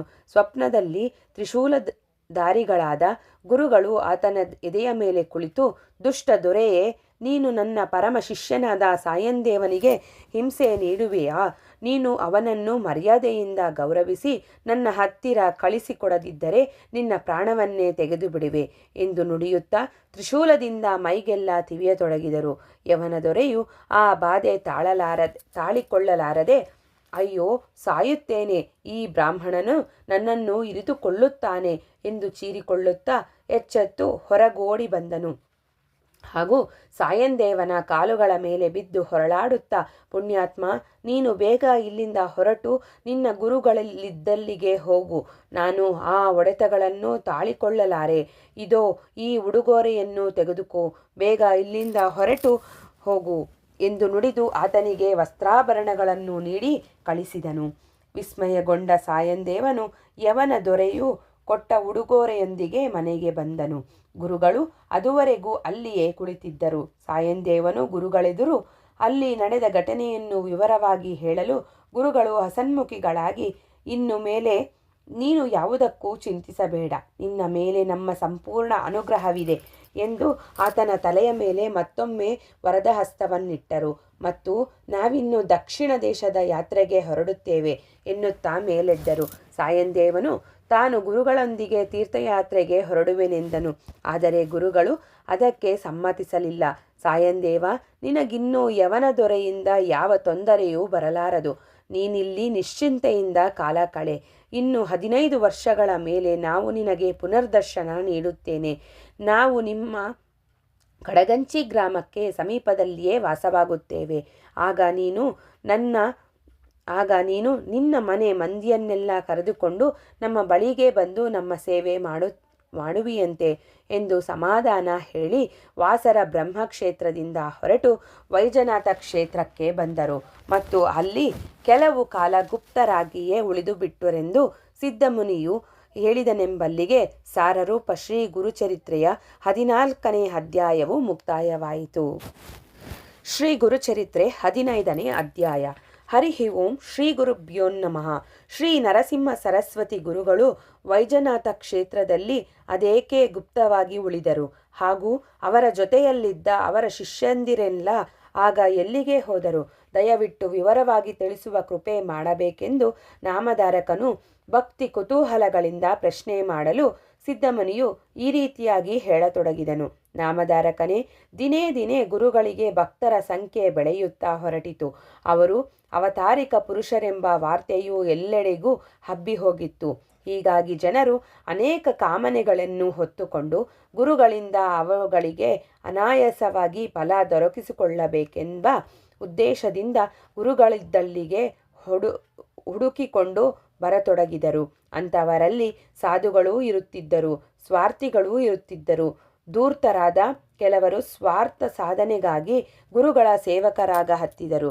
ಇಂಥವರು ದೊರೆಯಲಾರದ ಫಲಗಳನ್ನು ಬಯಸಿ ಸುಮ್ಮನೆ ಗುರುಗಳಿಗೆ ಪೀಡಿಸುತ್ತಿದ್ದರು. ಅದಕ್ಕಾಗಿಯೇ ಗುರುಗಳು ಕೆಲವು ದಿನ ಗುಪ್ತವಾಗಿ ಉಳಿಯಲು ಮನಸ್ಸು ಮಾಡಿದರು. ಯಾಕೆಂದರೆ ಆಸೆ ಎಂಬುದು ಬಲು ಕೆಟ್ಟದ್ದು, ಅದಕ್ಕೆ ಮಿತಿ ಎಂಬುವುದೇ ಇರುವುದಿಲ್ಲ. ಪರಶುರಾಮನು ಕ್ಷತ್ರಿಯರಿಂದ ಭೂಮಂಡಲವನ್ನೆಲ್ಲ ಗೆದ್ದು ಬ್ರಾಹ್ಮಣರಿಗೆ ದಾನ ಮಾಡಿದರೂ ಸಹಿತ ಅವರ ಆಸೆ ಇಂಗಲಿಲ್ಲ. ಆತನು ಪಶ್ಚಿಮ ಸಮುದ್ರ ತೀರಕ್ಕೆ ಹೋಗಿ ಕುಳಿತನು. ಆಸೆ ಬುರುಕರಾದ ಕೆಲವು ವಿಪ್ರರು ಅಲ್ಲಿಗೆ ಹೋಗಿ ಇನ್ನಷ್ಟು ಭೂಮಿಯನ್ನು ನಮಗೆ ದಾನವಾಗಿ ನೀಡು ಎಂದು ಕೇಳತೊಡಗಿದರು. ಅವರ ಆಸೆಯಿಂದ ಬೇಸತ್ತ ಪರಶುರಾಮನು ತಾನು ಕುಳಿತ ಸ್ಥಳವನ್ನು ಅವರಿಗೆ ಕೊಟ್ಟು ತಾನು ಸಮುದ್ರ ಮಧ್ಯಕ್ಕೆ ಹೋಗಿ ಗೌಪ್ಯವಾಗಿ ಕುಳಿತುಬಿಟ್ಟನು. ಅದರಂತೆಯೇ ನಮ್ಮ ಗುರುಗಳು ಇಂಥ ಆಸೆ ಬುರುಕ ಭಕ್ತರ ಸಲುವಾಗಿ ಬೇಸತ್ತು ಗುಪ್ತವಾಗಿ ಉಳಿಯಲಿಚ್ಛಿಸಿದರು. ಒಂದು ದಿನ ಅವರು ಎಲ್ಲ ಶಿಷ್ಯರನ್ನು ಹತ್ತಿರ ಕರೆದು, ಶಿಷ್ಯೋತ್ತಮರೇ, ನೀವೆಲ್ಲರೂ ಈಗ ತೀರ್ಥಯಾತ್ರೆಗಳಿಗೆ ಹೊರಟು ಹೋಗಿರಿ. ಭರತ ವರ್ಷದ ವಿವಿಧ ಕ್ಷೇತ್ರಗಳನ್ನು ಸಂದರ್ಶಿಸಿ ಅಲ್ಲಿಯ ಮಹಿಮೆ ತಿಳಿದುಕೊಳ್ಳಿರಿ. ನಾವು ಕೆಲ ಕಾಲ ಗುಪ್ತವಾಗಿ ಉಳಿಯುತ್ತೇವೆ. ಮುಂದೆ ಬರುವ ಬಹುಧಾನ್ಯ ಸಂವತ್ಸರದಲ್ಲಿ ನಾವು ಶ್ರೀಶೈಲಕ್ಕೆ ಬರುತ್ತೇವೆ. ಆಗ ನೀವೆಲ್ಲ ಬಂದು ನಮಗೆ ಭೇಟಿಯಾಗಿರಿ ಎಂದು ಆಜ್ಞಾಪಿಸಿದರು. ಆಗ ಎಲ್ಲ ಶಿಷ್ಯರು ಅವರ ಆಜ್ಞೆಯಂತೆ ಗುರುಗಳಿಗೆ ನಮಸ್ಕರಿಸಿ ಒಬ್ಬೊಬ್ಬರಾಗಿ ಹೊರಟು ಹೋದರು. ಗುರುಗಳು ಸಿದ್ಧನಾಮಕನಾದ ಒಬ್ಬನನ್ನು ಮಾತ್ರ ಸೇವೆಗಾಗಿ ಹತ್ತಿರ ಉಳಿಸಿಕೊಂಡು ವೈಜನಾಥ ಕ್ಷೇತ್ರದಲ್ಲಿ 1 ವರ್ಷದ ಪರ್ಯಂತ ಗುಪ್ತವಾಗಿ ಉಳಿದಿದ್ದರೆಂದು ಸಿದ್ಧಮುನಿಯು ತಿಳಿಸಿದನೆಂಬಲ್ಲಿಗೆ ಸಾರರೂಪ ಶ್ರೀ ಗುರುಚರಿತ್ರೆಯ 15ನೇ ಅಧ್ಯಾಯವು ಮುಕ್ತಾಯವಾಯಿತು. ಶ್ರೀ ಗುರುಚರಿತ್ರೆ 16ನೇ ಅಧ್ಯಾಯ. ಹರಿ ಓಂ ಶ್ರೀ ಗುರುಭ್ಯೋ ನಮಃ. ನಾಮಧಾರಕನೇ, ಗುರುಗಳು ವೈಜನಾಥ ಕ್ಷೇತ್ರದಲ್ಲಿರುವಾಗ ಒಂದು ದಿನ ಮುನಿವೇಷದ ಒಬ್ಬ ಬ್ರಾಹ್ಮಣನು ಅವರ ಬಳಿಗೆ ಬಂದು ನಮಸ್ಕರಿಸಿದನು ಮತ್ತು ಭಕ್ತಿಯಿಂದ ಗುರುಗಳನ್ನು ಕುರಿತು, ಮಹಾತ್ಮ, ನಿನ್ನ ದರ್ಶನದಿಂದ ನಾನು ಪಾವನನಾದೆನು. ನಾನು ಬೇಕಾದಷ್ಟು ಶ್ರಮ ವಹಿಸಿ ತಪಸ್ಸನ್ನಾಚರಿಸಿದರೂ ನನಗೆ ಜ್ಞಾನೋದಯ ಅಥವಾ ಆತ್ಮ ಸಾಕ್ಷಾತ್ಕಾರಗಳು ದೊರೆಯದಾಗಿವೆ. ಸರ್ವ ಸಮರ್ಥನಾದ ನೀನೇ ನನಗೆ ಸರಿಯಾದ ಮಾರ್ಗದರ್ಶನ ಮಾಡಿ ಉದ್ಧರಿಸಬೇಕು ಎಂದು ಪ್ರಾರ್ಥಿಸಿಕೊಂಡನು. ಗುರುಗಳು ಕ್ಷಣಕಾಲ ಆತನನ್ನು ನಿರೀಕ್ಷಿಸಿ, ನೀನು ಗುರು ಇಲ್ಲದೆ ಮುನಿ ಆದದ್ದಾದರೂ ಹೇಗೆ ಎಂದು ಪ್ರಶ್ನೆ ಮಾಡಿದರು. ಅದಕ್ಕೆ ಆ ಬ್ರಾಹ್ಮಣನು ದುಃಖದಿಂದ, ಸ್ವಾಮಿ, ನನಗೊಬ್ಬ ಗುರುವು ಇದ್ದನು. ಆದರೆ ಆತನು ಬಹಳ ನಿಷ್ಠೂರನಾಗಿದ್ದನು. ಮೇಲಿಂದ ಮೇಲೆ ಬಿರುನುಡಿಗಳನ್ನಾಡಿ ನನ್ನ ಮನಸ್ಸಿಗೆ ನೋವನ್ನುಂಟು ಮಾಡುತ್ತಿದ್ದನು. ನಾನು ನನ್ನ ಮೇಲೆ ಗುರುಕೃಪೆಯು ಇಂದು ಆದೀತು, ನಾಳೆ ಆದೀತು ಎಂದು ಯೋಚಿಸುತ್ತಾ ಬಹು ದಿನಗಳವರೆಗೆ ಆತನ ಸೇವೆ ಮಾಡಿದೆನು. ಆದರೆ ಅದರಿಂದ ಏನೂ ಪ್ರಯೋಜನವಾಗಲಿಲ್ಲ. ಅದಕ್ಕಾಗಿ ನನಗವನ ಮೇಲೆ ಸಿಟ್ಟು ಬಂತು. ಸಾರಿಗೆಯ ಎತ್ತಿನಂತೆ ಇವನ ಸೇವೆ ಮಾಡುವುದಕ್ಕಿಂತ ಸ್ವತಂತ್ರವಾಗಿ ಏನಾದರೂ ಪ್ರಯತ್ನ ಮಾಡಿದರಾಯಿತೆಂದುಕೊಂಡು ಆತನ ಆಶ್ರಮದಿಂದ ಹೊರಟು ಬಂದು 18 ವರ್ಷಗಳು ಗತಿಸಿ ಹೋದವು. ನಾನೇನೇ ಪ್ರಯತ್ನ ಮಾಡಿದರೂ ನನ್ನ ತಪಸ್ಸು ಸಿದ್ಧಿಸದಾಗಿದೆ ಎಂದು ಇದ್ದ ವಿಷಯವನ್ನು ಇದ್ದಂತೆ ತಿಳಿಸಿಬಿಟ್ಟನು. ಗುರುಗಳು ಆತನ ಮಾತುಗಳನ್ನು ಕೇಳಿ ಸಿಟ್ಟಿಗೆದ್ದರು. ಏಲೋ ಆತ್ಮಘಾತುಕನೇ, ನೀನೆಂಥ ಮೂರ್ಖನಾಗಿರುವೆಯೋ. ಉಣ್ಣುವ ಸ್ಥಳದಲ್ಲಿ ಹೇಸಿಗೆ ಮಾಡಿಕೊಂಡು ಇದು ನನ್ನ ಪ್ರಾರಬ್ಧ ಎಂದು ನೋಡಿದಂತಿದೆ ನಿನ್ನ ವಿಚಾರ. ನೀನು ನಿನ್ನಲ್ಲಿರುವ ದೋಷವನ್ನು ತಿದ್ದಿಕೊಳ್ಳಲು ಪ್ರಯತ್ನಿಸದೆ ಗುರುವಿನಲ್ಲಿಯ ಗುಣದೋಷಗಳನ್ನು ಎತ್ತಿ ಆಡಲು ಪ್ರಯತ್ನಿಸುತ್ತಿರುವಿ. ಅಂದ ಮೇಲೆ ನಿನ್ನಂಥ ಗುರುದ್ರೋಹಿಗೆ ಎಂದಿಗೂ ಜ್ಞಾನವು ಸಿದ್ಧಿಯಾಗಲಾರದು. ಗುರುವನ್ನು ತ್ಯಜಿಸಿ ಬಂದ ನೀನು ಇಹ ಪರ ಎರಡಕ್ಕೂ ಸಲ್ಲದ ತ್ರಿಶಂಕುವಿನಂತಾಗಿರುವಿ. ಗುರು ಸೇವೆಯಲ್ಲಿ ಬೇಸರವನ್ನೇ ಎಣಿಸುವ ನಿನಗೆ ಆತ್ಮೋದ್ಧಾರದ ದಾರಿ ಸಿಗುವುದಾದರೂ ಹೇಗೆ? ಈ ಬಗ್ಗೆ ನಿನಗೊಂದು ಚರಿತ್ರೆ ಹೇಳುತ್ತೇವೆ, ಕೇಳು. ದ್ವಾಪರ ಯುಗದ ಕೊನೆಯ ಭಾಗದಲ್ಲಿ ದೌಮ್ಯರೆಂಬ ಹೆಸರಿನ ಬ್ರಹ್ಮಜ್ಞಾನಿಗಳಾದ ಮುನಿಗಳೊಬ್ಬರಿದ್ದರು. ಅವರ ಬಳಿಯಲ್ಲಿ ಅರುಣ, ಬೈದ, ಉಪಮನ್ಯು ಹೀಗೆ 3 ಜನ ಶಿಷ್ಯರು ನಿಷ್ಠೆಯಿಂದ ಗುರುಸೇವೆ ಮಾಡಿಕೊಂಡಿದ್ದರು. ಒಂದು ದಿನ ಗುರುಗಳು ಶಿಷ್ಯರಲ್ಲಿಯ ನಿಷ್ಠೆಯನ್ನು ಪರೀಕ್ಷಿಸುವುದಕ್ಕಾಗಿ ಅರುಣನನ್ನು ಕರೆದು, ಎಲ್ಲೋ ನಮ್ಮ ಭತ್ತದ ಗದ್ದೆಯಲ್ಲಿ ನೀರೇ ನಿಲ್ಲದಾಗಿದೆ. ಅದಕ್ಕಾಗಿ ನೀನು ಗದ್ದೆಗೆ ಹೋಗಿ ಗದ್ದೆಯ ತುಂಬ ಸರಿಯಾಗಿ ನೀರು ನಿಲ್ಲುವಂತೆ ವ್ಯವಸ್ಥೆ ಮಾಡು ಎಂದು ಹೇಳಿದರು. ಅರುಣನು ಗುರುವಾಜ್ಞೆಯನ್ನು ನಿಷ್ಠೆಯಿಂದ ಕೇಳಿಕೊಂಡು ಗದ್ದೆಗೆ ಬಂದನು. ಗುರುಗಳ ಗದ್ದೆಗೆ ಕಾಲುವೆಯಿಂದ ಸಾಕಷ್ಟು ನೀರೇನೋ ಹರಿದು ಬರುತ್ತಿತ್ತು. ಆದರೆ ಗದ್ದೆಯ ಒಡ್ಡು ಒಡೆದು ಹೋದದ್ದರಿಂದ ನೀರು ಅದರಲ್ಲಿ ಸ್ಥಿರವಾಗಿ ನಿಲ್ಲದೆ ಹೊರಟು ಹೋಗಿ ಬಿಡುತ್ತಿತ್ತು. ಅರುಣನು ಮೊದಲು ಆ ಒಡ್ಡನ್ನು ಕಲ್ಲು ಮಣ್ಣುಗಳಿಂದ ಪ್ರತಿಬಂಧಿಸಲು ಪ್ರಯತ್ನ ಮಾಡಿದನು. ಆದರೆ ನೀರಿನ ಸೆಳವು ಹೆಚ್ಚಿಗೆ ಇದ್ದ ಪ್ರಯುಕ್ತ ಈತ ತಂದು ಹಾಕಿದ್ದ ಕಲ್ಲು ಮಣ್ಣುಗಳೆಲ್ಲ ನೀರಿನಲ್ಲಿ ಕೊಚ್ಚಿ ಹೋಗತೊಡಗಿದವು. ಗದ್ದೆಯಲ್ಲಿ ಏನಾದರೂ ಪ್ರಯತ್ನ ಮಾಡಿ ನೀರು ತುಂಬಿಸಲೇಬೇಕೆಂದು ಗುರುಗಳ ಆಜ್ಞೆಯಾಗಿತ್ತು. ಗುರುವಾಜ್ಞೆಯು ವೇದವಾಕ್ಯಗಳಿಗಿಂತ ಶ್ರೇಷ್ಠವಾದದ್ದು ಎಂಬ ಭಾವನೆಯು ಅರುಣನ ಮನದಲ್ಲಿತ್ತು. ಅದಕ್ಕಾಗಿಯೇ ಆತನು ಒಂದು ಉಪಾಯವನ್ನು ಕಂಡುಹಿಡಿದನು. ಗದ್ದೆಯ ಬದುವನ್ನು ನೀರು ಕೊಚ್ಚಿಕೊಂಡು ಹೋಗುತ್ತಿರುವ ಸ್ಥಳದಲ್ಲಿ ತಾನೇ ಅಡ್ಡವಾಗಿ ಮಲಗಿಬಿಟ್ಟನು. ಅದರ ಪರಿಣಾಮವಾಗಿ ಗದ್ದೆಯಲ್ಲಿ ಮೆಲ್ಲನೆ ನೀರು ಏರತೊಡಗಿ ಸ್ವಲ್ಪೇ ಸಮಯದಲ್ಲಿ ಗದ್ದೆಯ ತುಂಬ ಕೆರೆಯಂತೆ ನೀರು ನಿಂತುಬಿಟ್ಟಿತು. ಮಧ್ಯಾಹ್ನವಾಯಿತು. ಅರುಣನು ಊಟಕ್ಕಾಗಿ ಆಶ್ರಮಕ್ಕೆ ಹೋಗಲಿಲ್ಲ. ಸಂಜೆ ಆಯಿತು. ಆಗಲೂ ಅರುಣನು ಮೇಲೇಳಲಿಲ್ಲ. ತಾನು ಮೇಲಕ್ಕೆದ್ದರೆ ಗದ್ದೆಯಲ್ಲಿಯ ನೀರೆಲ್ಲ ಮತ್ತೆ ಹೊರಗೆ ಹೋಗಿಬಿಡುವುದು. ಅದರಿಂದ ಗುರುವಾಜ್ಞೆಗೆ ಭಂಗ ಬರುವುದು ಎಂಬುದೊಂದೇ ಅರುಣನ ವಿಚಾರವಾಗಿತ್ತು. 3 ತಾಸು ರಾತ್ರಿಯಾದರೂ ಅರುಣನು ಆಶ್ರಮಕ್ಕೆ ತಿರುಗಿ ಬಾರದಿರಲು ಗುರುಗಳು ಕಳವಳಕ್ಕೀಡಾದರು. ತಮ್ಮ ಶಿಷ್ಯರಿಬ್ಬರನ್ನು ಸಂಗಡ ಕರೆದುಕೊಂಡು ತಾವೇ ಕೈಯಲ್ಲಿ ದಿವಟಿಗೆ ಹಿಡಿದು ಕೊಂಡು ಅರುಣನನ್ನು ಹುಡುಕುತ್ತಾ ಗದ್ದೆಯ ಬಳಿಗೆ ಬಂದರು. ಗದ್ದೆಯು ನೀರಿನಿಂದ ತುಂಬಿ ತುಳುಕುತ್ತಿರುವುದನ್ನು ನೋಡಿ ಆನಂದಿತರಾದರು. ಆದರೆ ಅವರಿಗೆ ತಮ್ಮ ಶಿಷ್ಯನೆಲ್ಲಿರುವನೆಂಬ ಸುಳಿವೇ ಸಿಕ್ಕಲಿಲ್ಲ. ದಿವಟಿಗೆಯ ಬೆಳಕಿನಲ್ಲಿ ಅತ್ತಿತ್ತ ಹುಡುಕಾಡುತ್ತಾ ಮಗು ಅರುಣ ಎಲ್ಲಿದ್ದೀಯೋ ಎಂದು ಗಟ್ಟಿಯಾಗಿ ಕೂಗಿ ಕೇಳಿದರು.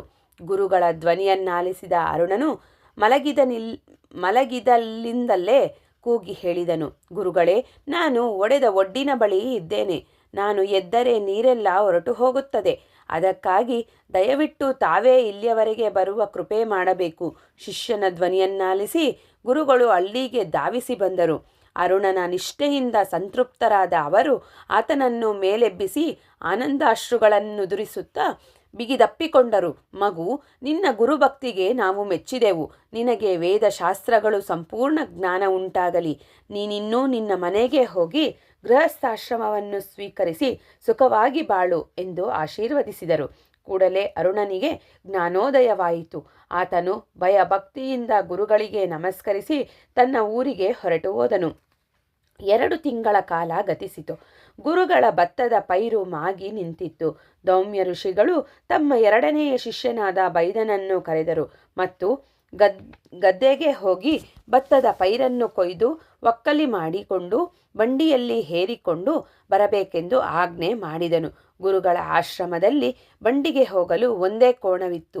ಬೈದನು ಆ ಕೋಣವನ್ನು ಒಂದು ಕಡೆ ಹೂಡಿಕೊಂಡು ಇನ್ನೊಂದು ಕಡೆಯ ನೋಗವನ್ನು ತಾನೇ ಜಗ್ಗುತ್ತಾ ಗದ್ದೆಯವರೆಗೆ ಬಂಡಿಯನ್ನೆಳೆದುಕೊಂಡು ಹೋದನು. ಸರಸರನೆ ಭತ್ತವನ್ನು ಕೊಯ್ದನು. ಒಂದು ಕಡೆಗೆ ಕಣ ಮಾಡಿ ಭತ್ತವನ್ನು ಬಡಿದು ತೂರಿ ಒಕ್ಕಲಿ ಮಾಡಿದನು. 7-8 ಚೀಲಗಳಷ್ಟು ಭತ್ತದ ರಾಶಿಯಾಯಿತು. ಅದನ್ನೆಲ್ಲ ಚೀಲಗಳಲ್ಲಿ ತುಂಬಿ ಬಂಡಿಗೆ ಹೇರಿಕೊಂಡನು.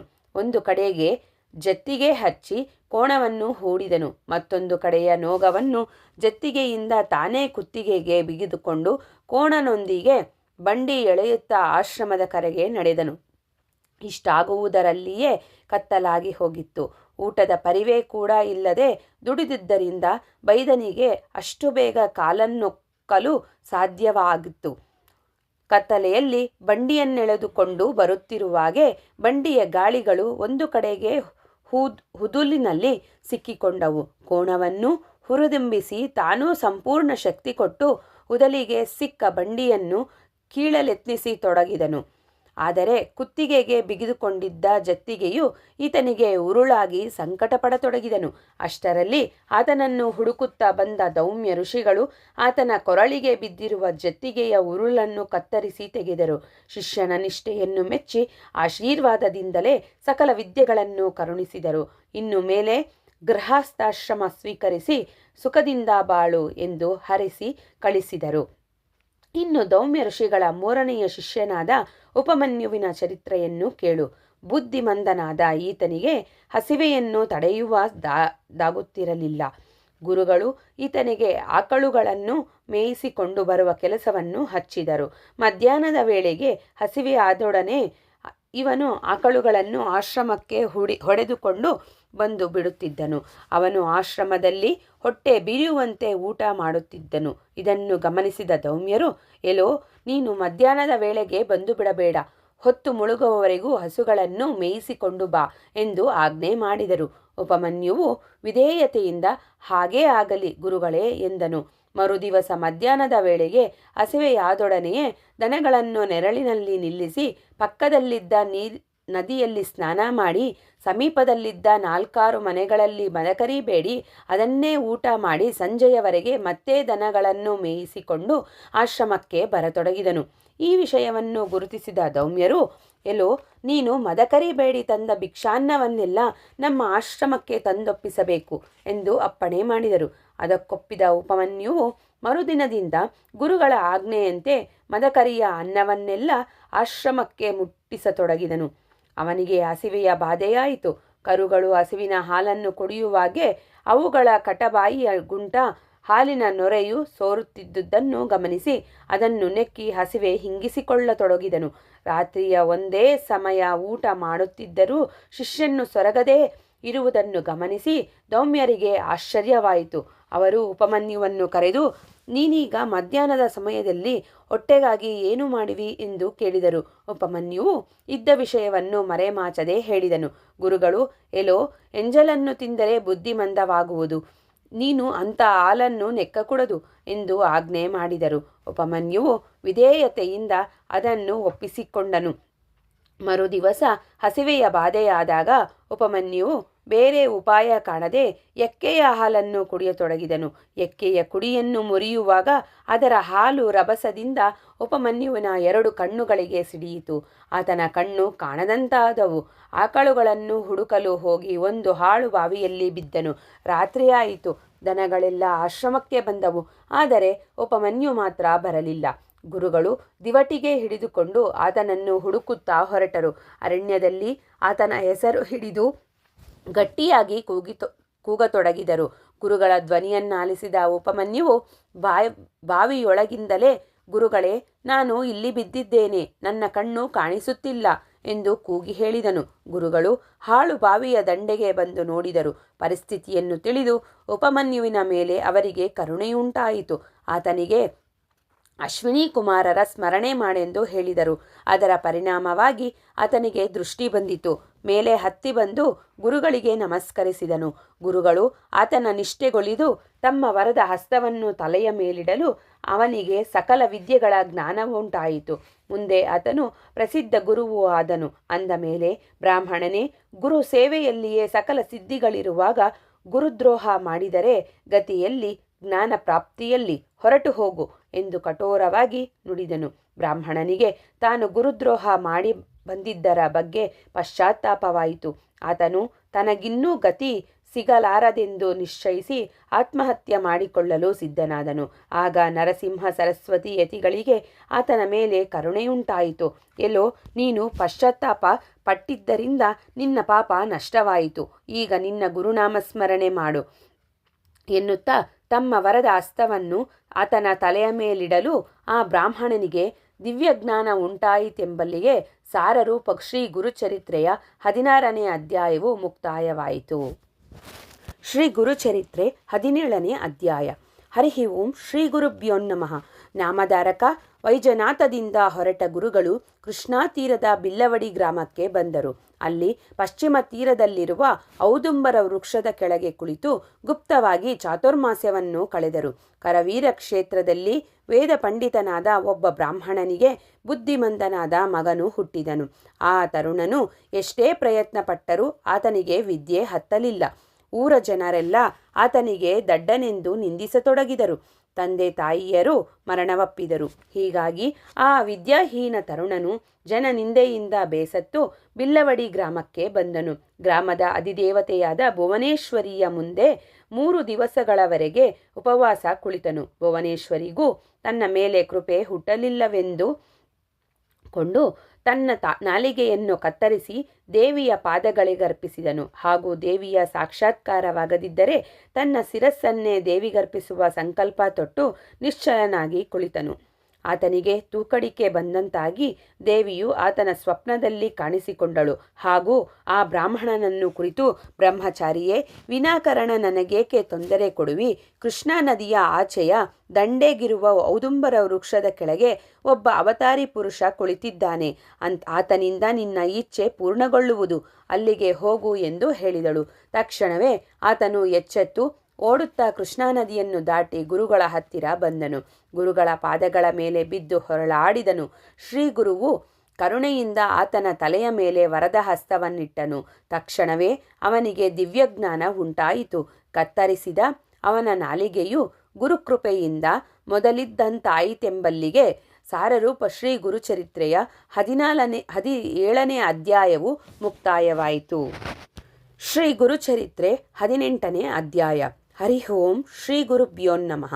ನಾಮಧಾರಕನೇ, ಶ್ರೀ ಗುರುಗಳು ಪಂಚಗಂಗಾ ಕೃಷ್ಣ ಸಂಗಮದಲ್ಲಿ 12 ವರ್ಷ ವಾಸವಾಗಿದ್ದರು. ಆಗ ಅವರು ದಿನಾಲೂ ಅವರವಾಡ ಗ್ರಾಮಕ್ಕೆ ಭಿಕ್ಷೆಗೆ ಹೋಗುತ್ತಿದ್ದರು.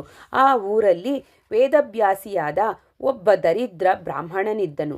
ಆತನು ನಿತ್ಯದಲ್ಲಿ ಭಿಕ್ಷಾವೃತ್ತಿಯಿಂದ ಜೀವಿಸುತ್ತಿದ್ದನು. ಆತನ ಮನೆಯ ಅಂಗಳದಲ್ಲಿ ಒಂದು ಅವರೆಯ ಬಳ್ಳಿ ಇದ್ದಿತು. ಅದು ಮಾಳಿಗೆಗೆ ಹಬ್ಬಿಕೊಂಡು ಸದಾಕಾಲ ಹೂವು ಕಾಯಿಗಳಿಂದ ತುಂಬಿಕೊಂಡಿರುತ್ತಿತ್ತು. ಬ್ರಾಹ್ಮಣನಿಗೆ ಭಿಕ್ಷೆ ದೊರೆಯದಿದ್ದಾಗ ಆತನ ಮನೆಯವರೆಲ್ಲ ಆ ಅವರೆಯ ಕಾಯಿಯ ಪಲ್ಯದಿಂದಲೇ ಸಂತೃಪ್ತಿ ಪಡೆಯಬೇಕಾಗುತ್ತಿತ್ತು. ಹೀಗಿರುತ್ತಿರಲು ಒಂದು ದಿವಸ ಮಧ್ಯಾಹ್ನದ ವೇಳೆಗೆ ಗುರುಗಳು ಆ ಬ್ರಾಹ್ಮಣನ ಮನೆಗೆ ಭಿಕ್ಷೆಗೆ ಹೋದರು. ಗುರುಗಳನ್ನು ಕಂಡ ಬ್ರಾಹ್ಮಣ ದಂಪತಿಗಳು ಬಹು ಭಕ್ತಿಯಿಂದ ಗುರುಗಳನ್ನು ಸ್ವಾಗತಿಸಿ ಪಾದಪೂಜೆ ಮಾಡಿದರು. ತಮಗಾಗಿ ಸಿದ್ಧಪಡಿಸಿ ಇಟ್ಟುಕೊಂಡಿದ್ದ ಅವರೇಕಾಳಿನ ಪಲ್ಯವನ್ನೇ ಗುರುಗಳಿಗೆ ಭಿಕ್ಷೆ ನೀಡಿದರು. ಗುರುಗಳು ಅದರಿಂದಲೇ ತೃಪ್ತರಾಗಿ ನಿಮ್ಮ ದಾರಿದ್ರ್ಯ ದೂರವಾಗಲಿ ಎಂದು ಆಶೀರ್ವದಿಸಿದರು. ಮತ್ತು ಆ ಮನೆಯಿಂದ ಹೊರಗೆ ಬರುವಾಗ ಅಂಗಳದಲ್ಲಿದ್ದ ಆ ಅವರೆಯ ಬಳ್ಳಿಯನ್ನು ಬಡ್ಡೆಗೆ ಹಚ್ಚಿ ಮುರಿದೊಗೆದು ಬಂದು ಬಿಟ್ಟರು. ಬ್ರಾಹ್ಮಣನ ಹೆಂಡತಿಯು, ಈ ಯತಿಗೆ ನಾವೇನು ಅನ್ಯಾಯ ಮಾಡಿದೆವೆ ಎಂದು ನಮ್ಮ ಅನ್ನ ಕಸಿದನು ಎಂದು ಹಳಹಳಿಸತೊಡಗಿದಳು. ವಿವೇಕಿಯಾದ ಬ್ರಾಹ್ಮಣನು ಅವಳಿಗೆ ಯತಿನಿಂದೆ ಮಾಡಬಾರದೆಂದು ಬುದ್ಧಿ ಹೇಳಿದನು. ಹುಟ್ಟಿಸಿದ ದೇವರು ಯಾವ ರೀತಿಯಿಂದಾದರೂ ರಕ್ಷಿಸಿಯೇ ರಕ್ಷಿಸುತ್ತಾನೆಂದು ಹೆಂಡತಿಗೆ ಧೈರ್ಯ ಹೇಳಿದನು. ಆ ಅವರೆಯ ಬಳ್ಳಿಯ ಮೊಟಕಾದ ಬೇರನ್ನು ಕಿತ್ತೆಸೆಯುವ ಉದ್ದೇಶದಿಂದ ಗುದ್ದಲಿಯಿಂದ ಆ ಜಾಗೆಯನ್ನು ಅಗಿಯತೊಡಗಿದನು. ತಕ್ಷಣವೇ ಅಲ್ಲಿ ದ್ರವ್ಯ ತುಂಬಿದ ಒಂದು ಪಾತ್ರೆ ದೊರೆಯಿತು. ದಂಪತಿಗಳಿಗೆ ಅತ್ಯಾನಂದವಾಯಿತು. ಈ ಯೋಗೀಶ್ವರನು ಮನುಷ್ಯನಲ್ಲ, ಇವನ ಕೃಪೆಯಿಂದಲೇ ನಮ್ಮ ದಾರಿದ್ರ್ಯ ನಾಶವಾಯಿತು ಎಂದುಕೊಳ್ಳುತ್ತಾ ಸಂಗಮಕ್ಕೆ ಹೋದರು. ನಡೆದ ವಿಷಯವನ್ನೆಲ್ಲ ಗುರುಗಳೆದುರಿಗೆ ಬಣ್ಣಿಸಿ ಭಕ್ತಿಯಿಂದ ಅವರ ಪಾದಪೂಜೆ ಮಾಡಿದರು. ಪ್ರಸನ್ನಚಿತ್ತರಾದ ಗುರುಗಳು ಈ ವಿಷಯವನ್ನು ಬೇರೆ ಯಾರಿಗೂ ಹೇಳಕೂಡದೆಂದು ಆ ದಂಪತಿಗಳಿಗೆ ಅಪ್ಪಣೆ ಮಾಡಿ ಆಶೀರ್ವದಿಸಿ ಕಳಿಸಿದರೆಂಬಲ್ಲಿಗೆ ಸಾರರೂಪ ಶ್ರೀ ಗುರುಚರಿತ್ರೆಯ 18ನೇ ಅಧ್ಯಾಯವು ಮುಕ್ತಾಯವಾಯಿತು. ಶ್ರೀ ಗುರುಚರಿತ್ರೆ 19ನೇ ಅಧ್ಯಾಯ. ಹರಿ ಓಂ ಶ್ರೀ ಗುರುಭ್ಯೋ ನಮಃ. ನಾಮಧಾರಕನೇ, ಗುರುಗಳು ಸದಾ ಔದುಂಬರ ವೃಕ್ಷದ ಕೆಳಗೆ ಯಾಕೆ ಇರುತ್ತಿದ್ದರೆಂದರೆ ಔದುಂಬರ ವೃಕ್ಷವು ಶ್ರೇಷ್ಠವಾದದ್ದೆಂದು ವೇದಗಳು ಸಹಿತ ವರ್ಣಿಸುತ್ತಿವೆ. ಹಿಂದೆ ಶ್ರೀಮನ್ನಾರಾಯಣನು ಹಿರಣ್ಯಕಶ್ಯಪನ ವಧೆಗಾಗಿ ನರಸಿಂಹ ರೂಪವನ್ನು ತಾಳಿದನು. ಆ ರಾಕ್ಷಸನನ್ನು ಉಗುರುಗಳಿಂದ ಹೊಟ್ಟೆ ಹರಿದು ಕೊಂದನು. ಆಗ ಆ ರಾಕ್ಷಸನ ಹೊಟ್ಟೆಯಲ್ಲಿದ್ದ ವಿಷವು ನರಸಿಂಹನ ಉಗುರುಗಳಲ್ಲಿ ಸೇರಿಕೊಂಡು ತಾಪವಾಗತೊಡಗಿತು. ಆ ತಾಪ ನಿವಾರಿಸುವುದಕ್ಕಾಗಿ ಲಕ್ಷ್ಮೀದೇವಿಯು ಔದುಂಬರ ಫಳಗಳನ್ನು ಆತನ ಉಗುರುಗಳಿಗೆ ಚುಚ್ಚಿದಳು. ಅದರಿಂದಾಗಿ ನರಸಿಂಹನ ತಾಪವು ಶಾಂತವಾಯಿತು. ನರಸಿಂಹನು ಪ್ರಸನ್ನಚಿತ್ತನಾಗಿ ಅಂಥ ಶ್ರೇಷ್ಠ ಫಲ ನೀಡಿದ ಔದುಂಬರದ ವೃಕ್ಷವನ್ನು ನೀನು ಭೂಲೋಕದ ಕಲ್ಪವೃಕ್ಷವೆನಿಸು ಎಂದು ಆಶೀರ್ವದಿಸಿದನು. ಅದಕ್ಕಾಗಿಯೇ ಗುರುಗಳು ಸದಾ ಔದುಂಬರ ವೃಕ್ಷದಡಿಯಲ್ಲಿ ವಾಸವಾಗಿರುತ್ತಿದ್ದರು. ಕೃಷ್ಣ ಪಂಚಗಂಗಾ ಸಂಗಮದಲ್ಲಿಯ ಔದುಂಬರ ವೃಕ್ಷದಡಿಯಲ್ಲಿ ಗುರುಗಳು ವಾಸ ಮಾಡುತ್ತಿರುವಾಗೆ ನಿತ್ಯ ಮಧ್ಯಾಹ್ನ ಅಲ್ಲಿ ಒಂದು ದೊಡ್ಡ ಸಮಾರಂಭವೇ ನಡೆಯುತ್ತಿತ್ತು. 64 ಜನ ಯೋಗಿನಿಯರು ಗುರುಗಳಲ್ಲಿದ್ದಲ್ಲಿಗೆ ಬಂದು ನಾನಾ ಥರದ ಪರಿಮಳ ಪುಷ್ಪ ಧೂಪ ದೀಪಗಳೊಂದಿಗೆ ಅವರನ್ನು ಪೂಜಿಸಿ ನಂತರ ಗುರುಗಳನ್ನು ಭಿಕ್ಷೆಗಾಗಿ ತಮ್ಮ ಸ್ಥಳಕ್ಕೆ ಕರೆದೊಯ್ಯುತ್ತಿದ್ದರು. ನಾನಾ ಥರದ ಪಕ್ವಾನಗಳಿಂದ ಗುರುಗಳನ್ನು ಸಂತೃಪ್ತಿಪಡಿಸಿ ಮತ್ತೆ ಕರೆತಂದು ಔದುಂಬರ ವೃಕ್ಷದಡಿಯಲ್ಲಿ ಬಿಟ್ಟು ಹೋಗುತ್ತಿದ್ದರು. ಈ ಕ್ರಮವು ಬಹಳ ದಿನಗಳವರೆಗೆ ನಡೆಯಿತು. ಹೀಗಾಗಿ ಗುರುಗಳು ಅವರವಾಡ ಗ್ರಾಮಕ್ಕೆ ಭಿಕ್ಷೆಗೆ ಹೋಗುವುದನ್ನು ನಿಲ್ಲಿಸಿ ಬಿಟ್ಟರು. ಆ ಗ್ರಾಮದ ಜನರಿಗೆ ಈ ಯತಿಗಳು ಒಂದು ಸಮಸ್ಯೆಯಂತಾದರು. ಈ ಸನ್ಯಾಸಿಯು ಒಂದು ದಿನವಾದರೂ ಊರಲ್ಲಿ ಭಿಕ್ಷೆಗೆ ಬರುವುದಿಲ್ಲ. ಊಟವಿಲ್ಲದೆ ಇವರು ಜೀವಿಸುವುದಾದರೂ ಹೇಗೆ ಎಂಬುದನ್ನು ಪತ್ತೆ ಹಚ್ಚಬೇಕೆಂದು ಕೆಲವು ಜನರು ಮಧ್ಯಾಹ್ನದ ವೇಳೆಗೆ ಔದುಂಬರ ವೃಕ್ಷದತ್ತ ನಡೆದರು. ಆದರೆ ಅಲ್ಲಿ ನಡೆದಿರುವ ಚಮತ್ಕಾರದ ಪೂಜೆ, ವಾದ್ಯ ವೈಭವಗಳು ಅವರಿಗೆ ಭೀತಿಯನ್ನುಂಟು ಮಾಡಿದ್ದರಿಂದ ಓಡಿಹೋದರು. ಔದುಂಬರ ವೃಕ್ಷದ ಸಮೀಪದಲ್ಲಿರುವ ಹೊಲವನ್ನು ಒಬ್ಬ ಅಂಬಿಗರವನು ಕಾಯುತ್ತಿದ್ದನು. ಆತನು ತನ್ನ ಹೊಲದಲ್ಲಿ ಕುಳಿತುಕೊಂಡು ಒಂದು ಮಧ್ಯಾಹ್ನ 64 ಜನ ಯೋಗಿನಿಯರು ಗುರುಪೂಜೆ ಮಾಡುತ್ತಿರುವುದನ್ನು ಕುತೂಹಲದಿಂದ ನೋಡಿದನು. ಪೂಜೆ ಮುಗಿದ ನಂತರ ಯೋಗಿನಿಯರು ಗುರುಗಳನ್ನು ತಮ್ಮ ಸಂಗಡ ಕರೆದುಕೊಂಡು ಹೊರಟರು. ಹೊಲ ಕಾಯುತ್ತಿದ್ದ ಅಂಬಿಗನು ಮೆಲ್ಲನೆ ಎದ್ದು ಕುತೂಹಲದಿಂದ ಅವರನ್ನು ಹಿಂಬಾಲಿಸಿ ಹೋದನು. ಯೋಗಿನಿಯರು ನದಿಯ ಕಡೆಗೆ ಗುರುಗಳನ್ನು ಕರೆದೊಯ್ದರು. ಗುರುಗಳು ನದಿಯಲ್ಲಿ ಕಾಲಿಡುತ್ತಿದ್ದಂತೆಯೇ ನದಿಯು ಇಬ್ಬಾಗವಾಗಿ ಸರಿದು ನಡುವೆ ಮಾರ್ಗ ಉಂಟಾಯಿತು. ಯೋಗಿನಿಯರು ಆ ಮಾರ್ಗದಿಂದ ಗುರುಗಳನ್ನು ಸ್ವಾಗತಿಸುತ್ತಾ ಕರೆದುಕೊಂಡು ಹೊರಟರು. ಅಂಬಿಗನಿಗೆ ಗುರುಗಳ ಬಗ್ಗೆ ಭಕ್ತಿಯುಂಟಾಯಿತು. ಕುತೂಹಲದಿಂದ ಮುಂದೇನು ನಡೆಯುವುದೋ ನೋಡಬೇಕೆಂದು ತಾನೂ ಗುರುಗಳನ್ನನುಸರಿಸಿ ಆ ದಾರಿಯಲ್ಲಿಯೇ ಸಾಗಿದನು. ಎದುರಿಗೆ ಪ್ರಕಾಶಮಾನವಾದ ಅಮರಾವತಿಯನ್ನು ಹೋಲುವ ನಗರವೊಂದು ಅಲ್ಲಿ ಗೋಚರಿಸಿತು. ಯೋಗಿನಿಯರು ಗುರುಗಳನ್ನು ರತ್ನ ಖಚಿತವಾದ ಸುಖಾಸನದಲ್ಲಿ ಕುಳ್ಳಿರಿಸಿ ನಾನಾ ವಿಧ ಪಕ್ವಾನ್ನಗಳಿಂದ ಭೋಜನ ಮಾಡಿಸಿದರು. ಅದನ್ನೆಲ್ಲ ಕಣ್ಣಾರೆ ಕಂಡು ಗಂಗಾನುಜನು ಬೆಕ್ಕಸ ಬೆರಗಾಗಿ ಚಿತ್ರದ ಗೊಂಬೆಯಂತೆ ನಿಂತುಬಿಟ್ಟನು. ಗುರುಗಳು ತಿರುಗಿ ಹೊರಟಾಗ ತಟ್ಟನೆ ಗಂಗಾನುಜನ ಮೇಲೆ ಅವರ ದೃಷ್ಟಿ ಬಿದ್ದಿತು. ಅವರು ಚಕಿತರಾಗಿ, ಎಲೋ, ನೀನೇಕೆ ಇಲ್ಲಿಗೆ ಬಂದೆ ಎಂದು ಪ್ರಶ್ನೆ ಮಾಡಿದನು. ಅಂಬಿಗನು ತಟ್ಟನೆ ಕೈ ಮುಗಿದು, ಯಾಕೂ ಇಲ್ಲ ಗುರುವೇ, ನಿಮ್ಮ ದರ್ಶನಕ್ಕಾಗಿ ಬಂದಿದ್ದೆ ಎನ್ನುತ್ತಾ ಸಾಷ್ಟಾಂಗ ನಮಸ್ಕಾರ ಹಾಕಿದನು. ಹಾಗೂ ಭಕ್ತಿ ಪುಲಕಿತನಾಗಿ, ತಂದೆ, ನೀವು ಮನುಷ್ಯರಲ್ಲ, ಮನುಷ್ಯ ರೂಪದಿಂದ ನಮ್ಮಂಥ ಪಾಮರರನ್ನು ಉದ್ಧರಿಸುವುದಕ್ಕಾಗಿ ಭೂಮಿಗೆ ಬಂದ ಭಗವಂತರಾಗಿದ್ದೀರಿ. ನನ್ನನ್ನು ಉದ್ಧರಿಸು ತಂದೆ ಎಂದು ಸ್ತುತಿ ಮಾಡುತ್ತಾ ಮತ್ತೆ ಮತ್ತೆ ನಮಸ್ಕಾರ ಮಾಡತೊಡಗಿದನು. ಗುರುದೇವನು ಸಂಪ್ರೀತನಾಗಿ, ಗಂಗಾನುಜ, ಇನ್ನು ಮೇಲೆ ನೀನು ಸಿರಿವಂತನಾಗಿ ಸುಖದಿಂದ ಬಾಳುವಿ. ಆದರೆ ಇಲ್ಲಿ ನೀನು ನೋಡಿದ್ದನ್ನು ಯಾರೆದುರೂ ಹೇಳಬೇಡ. ನೀನು ಎಂದು ಈ ವಿಷಯವನ್ನು ಅನ್ಯರೆದುರು ಬಾಯಿ ಬಿಚ್ಚುವೆಯೋ ಅಂದೇ ನಿನಗೆ ಮರಣ ಉಂಟಾಗುತ್ತದೆ ಎಂದು ಹೇಳುತ್ತಾ ಅವನೊಂದಿಗೆ ಔದುಂಬರ ವೃಕ್ಷದಡಿಗೆ ಬಂದರು. ಶ್ರೀ ಗುರುವಿನ ಅಪ್ಪಣೆ ಪಡೆದು ಹೊರಟ ಆ ಅಂಬಿಗನಿಗೆ ಅಂದೇ ತನ್ನ ಹೊಲದಲ್ಲಿ ಬಂಗಾರದ ನಾಣ್ಯಗಳಿಂದ ತುಂಬಿದ ಪಾತ್ರೆಯೊಂದು ಸಿಕ್ಕಿತು. ಅಂದಿನಿಂದ ಗಂಗಾನುಜನು ಗುರುಗಳ ಪರಮ ಭಕ್ತನಾಗಿ ಅವರ ಸೇವೆ ಮಾಡುತ್ತಾ ಜ್ಞಾನವಂತನಾದನು. ಒಂದು ದಿನ ಗಂಗಾನುಜನು ಗುರುಗಳ ಪಾದ ಸೇವೆ ಮಾಡುತ್ತಾ ಕುಳಿತಿರುವಾಗೆ, ಗುರುಗಳೇ, ಮಾಘಮಾಸದಲ್ಲಿ ಕಾಶಿಯಾತ್ರೆ ಹಾಗೂ ಪ್ರಯಾಗ ಸ್ನಾನಗಳು ಶ್ರೇಯಸ್ಕರವಾದವುಗಳೆಂದು ಹೇಳುತ್ತಾರೆ. ಆದರೆ ಜಾತಿಹೀನನಾದ ನನಗೆ ಅಂಥ ಭಾಗ್ಯವು ದೊರೆಯುವುದಾದರೂ ಹೇಗೆ ಎಂದು ನಿರಾಸೆಯ ಉಸಿರು ಬಿಟ್ಟನು.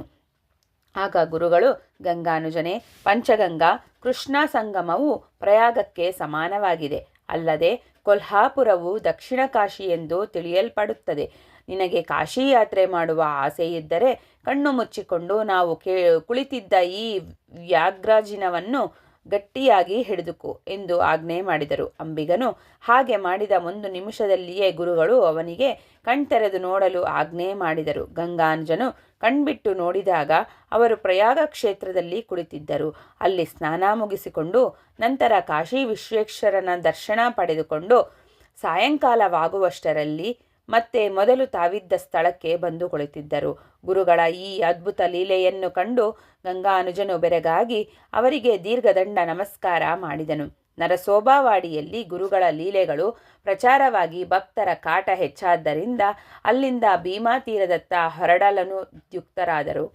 64 ಜನ ಯೋಗಿನಿಯರು ಬಂದು, ಗುರುದೇವ, ನಮ್ಮನ್ನಗಲಿ ಹೋಗಬೇಡಿರಿ ಎಂದು ಗೋಗರೆಯತೊಡಗಿದರು. ಗುರುಗಳು, ಯೋಗಿನಿಯರೇ, ನಾವು ಇಲ್ಲಿಂದ ಹೊರಟು ಹೋದರೂ ಈ ಔದುಂಬರ ದಡಿದಲ್ಲಿ ಸದಾ ನಮ್ಮ ವಾಸ್ತವ್ಯವಿರುತ್ತದೆ. ಇಲ್ಲಿಯ ಪಾದುಕೆಗಳನ್ನು ಪೂಜಿಸುವ ಭಕ್ತರಿಗೆ ಸಹಾಯ ಮಾಡುತ್ತಾ ನೀವು ಇಲ್ಲಿಯೇ ನೆಲೆಗೊಳ್ಳಿರಿ ಎಂದು ಆಶೀರ್ವದಿಸಿ ಅವರ ಅನುಮತಿ ಪಡೆದು ಗಾಣಗಾಪುರಕ್ಕೆ ಹೊರಟರೆಂಬಲ್ಲಿಗೆ ಸಾರರೂಪ ಶ್ರೀ ಗುರುಚರಿತ್ರೆಯ 19ನೇ ಅಧ್ಯಾಯವು ಮುಕ್ತಾಯವಾಯಿತು. ಶ್ರೀ ಗುರುಚರಿತ್ರೆ 20ನೇ ಅಧ್ಯಾಯ. ಹರಿ ಓಂ ಶ್ರೀ ಗುರುಭ್ಯೋ ನಮಃ. ನಾಮಧಾರಕ ಗುರುಗಳು ಗಾಣಗಾಪುರಕ್ಕೆ ಹೊರಟು ಹೋದರೂ ನರಸೋಬಾವಾಡಿಯಲ್ಲಿ ಅವರ ವಾಸ್ತವ್ಯ ಸ್ಥಿರವಾಗಿತ್ತು ಎಂಬ ಬಗ್ಗೆ ನಿನಗೆ ಇನ್ನೊಂದು ಉದಾಹರಣೆಯನ್ನು ಹೇಳುತ್ತೇನೆ ಕೇಳು. ಶಿರೋಳ ಗ್ರಾಮದಲ್ಲಿ 2 ಬ್ರಾಹ್ಮಣ ದಂಪತಿಗಳಿದ್ದರು. ಅವರಿಗೆ 5 ಮಕ್ಕಳು ಹುಟ್ಟಿದರೂ ಶೈಶವಾವಸ್ಥೆಯಲ್ಲಿಯೇ ಮರಣ ಹೊಂದಿದವು.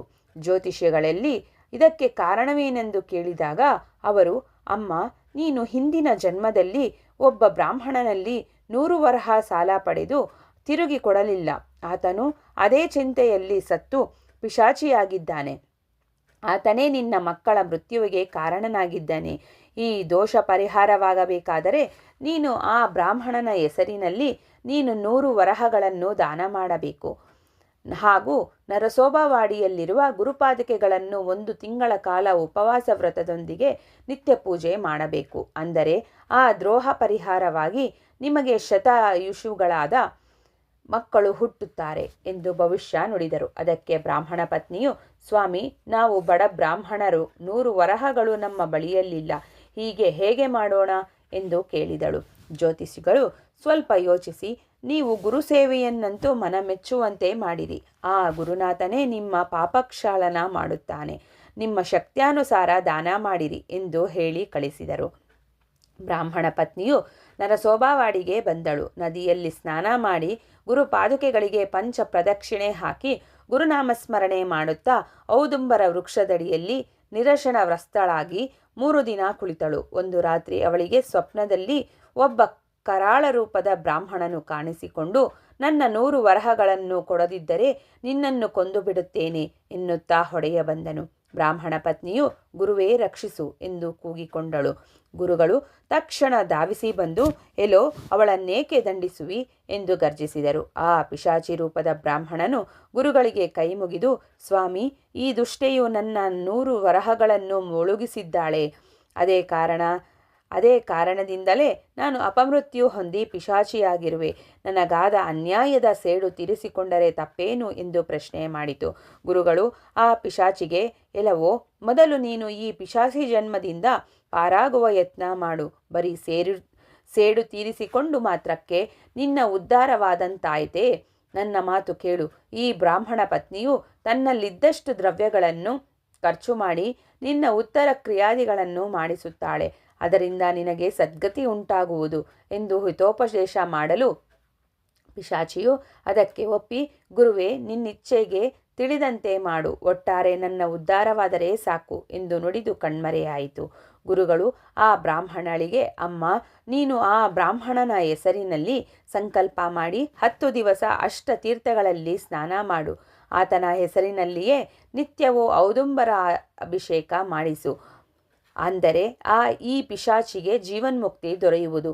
ನಿನ್ನಗುಂಟಾಗುವ ಬ್ರಹ್ಮಹತ್ಯಾ ದೋಷ ದೂರಾಗಿ ನಿನಗೆ ಶತಾಯುಷಿಗಳಾದ 2 ಮಕ್ಕಳು ಹುಟ್ಟುವರು ಎಂದು ಆಶೀರ್ವದಿಸಿ 2 ಹಣ್ಣುಗಳನ್ನು ಕೊಟ್ಟರು.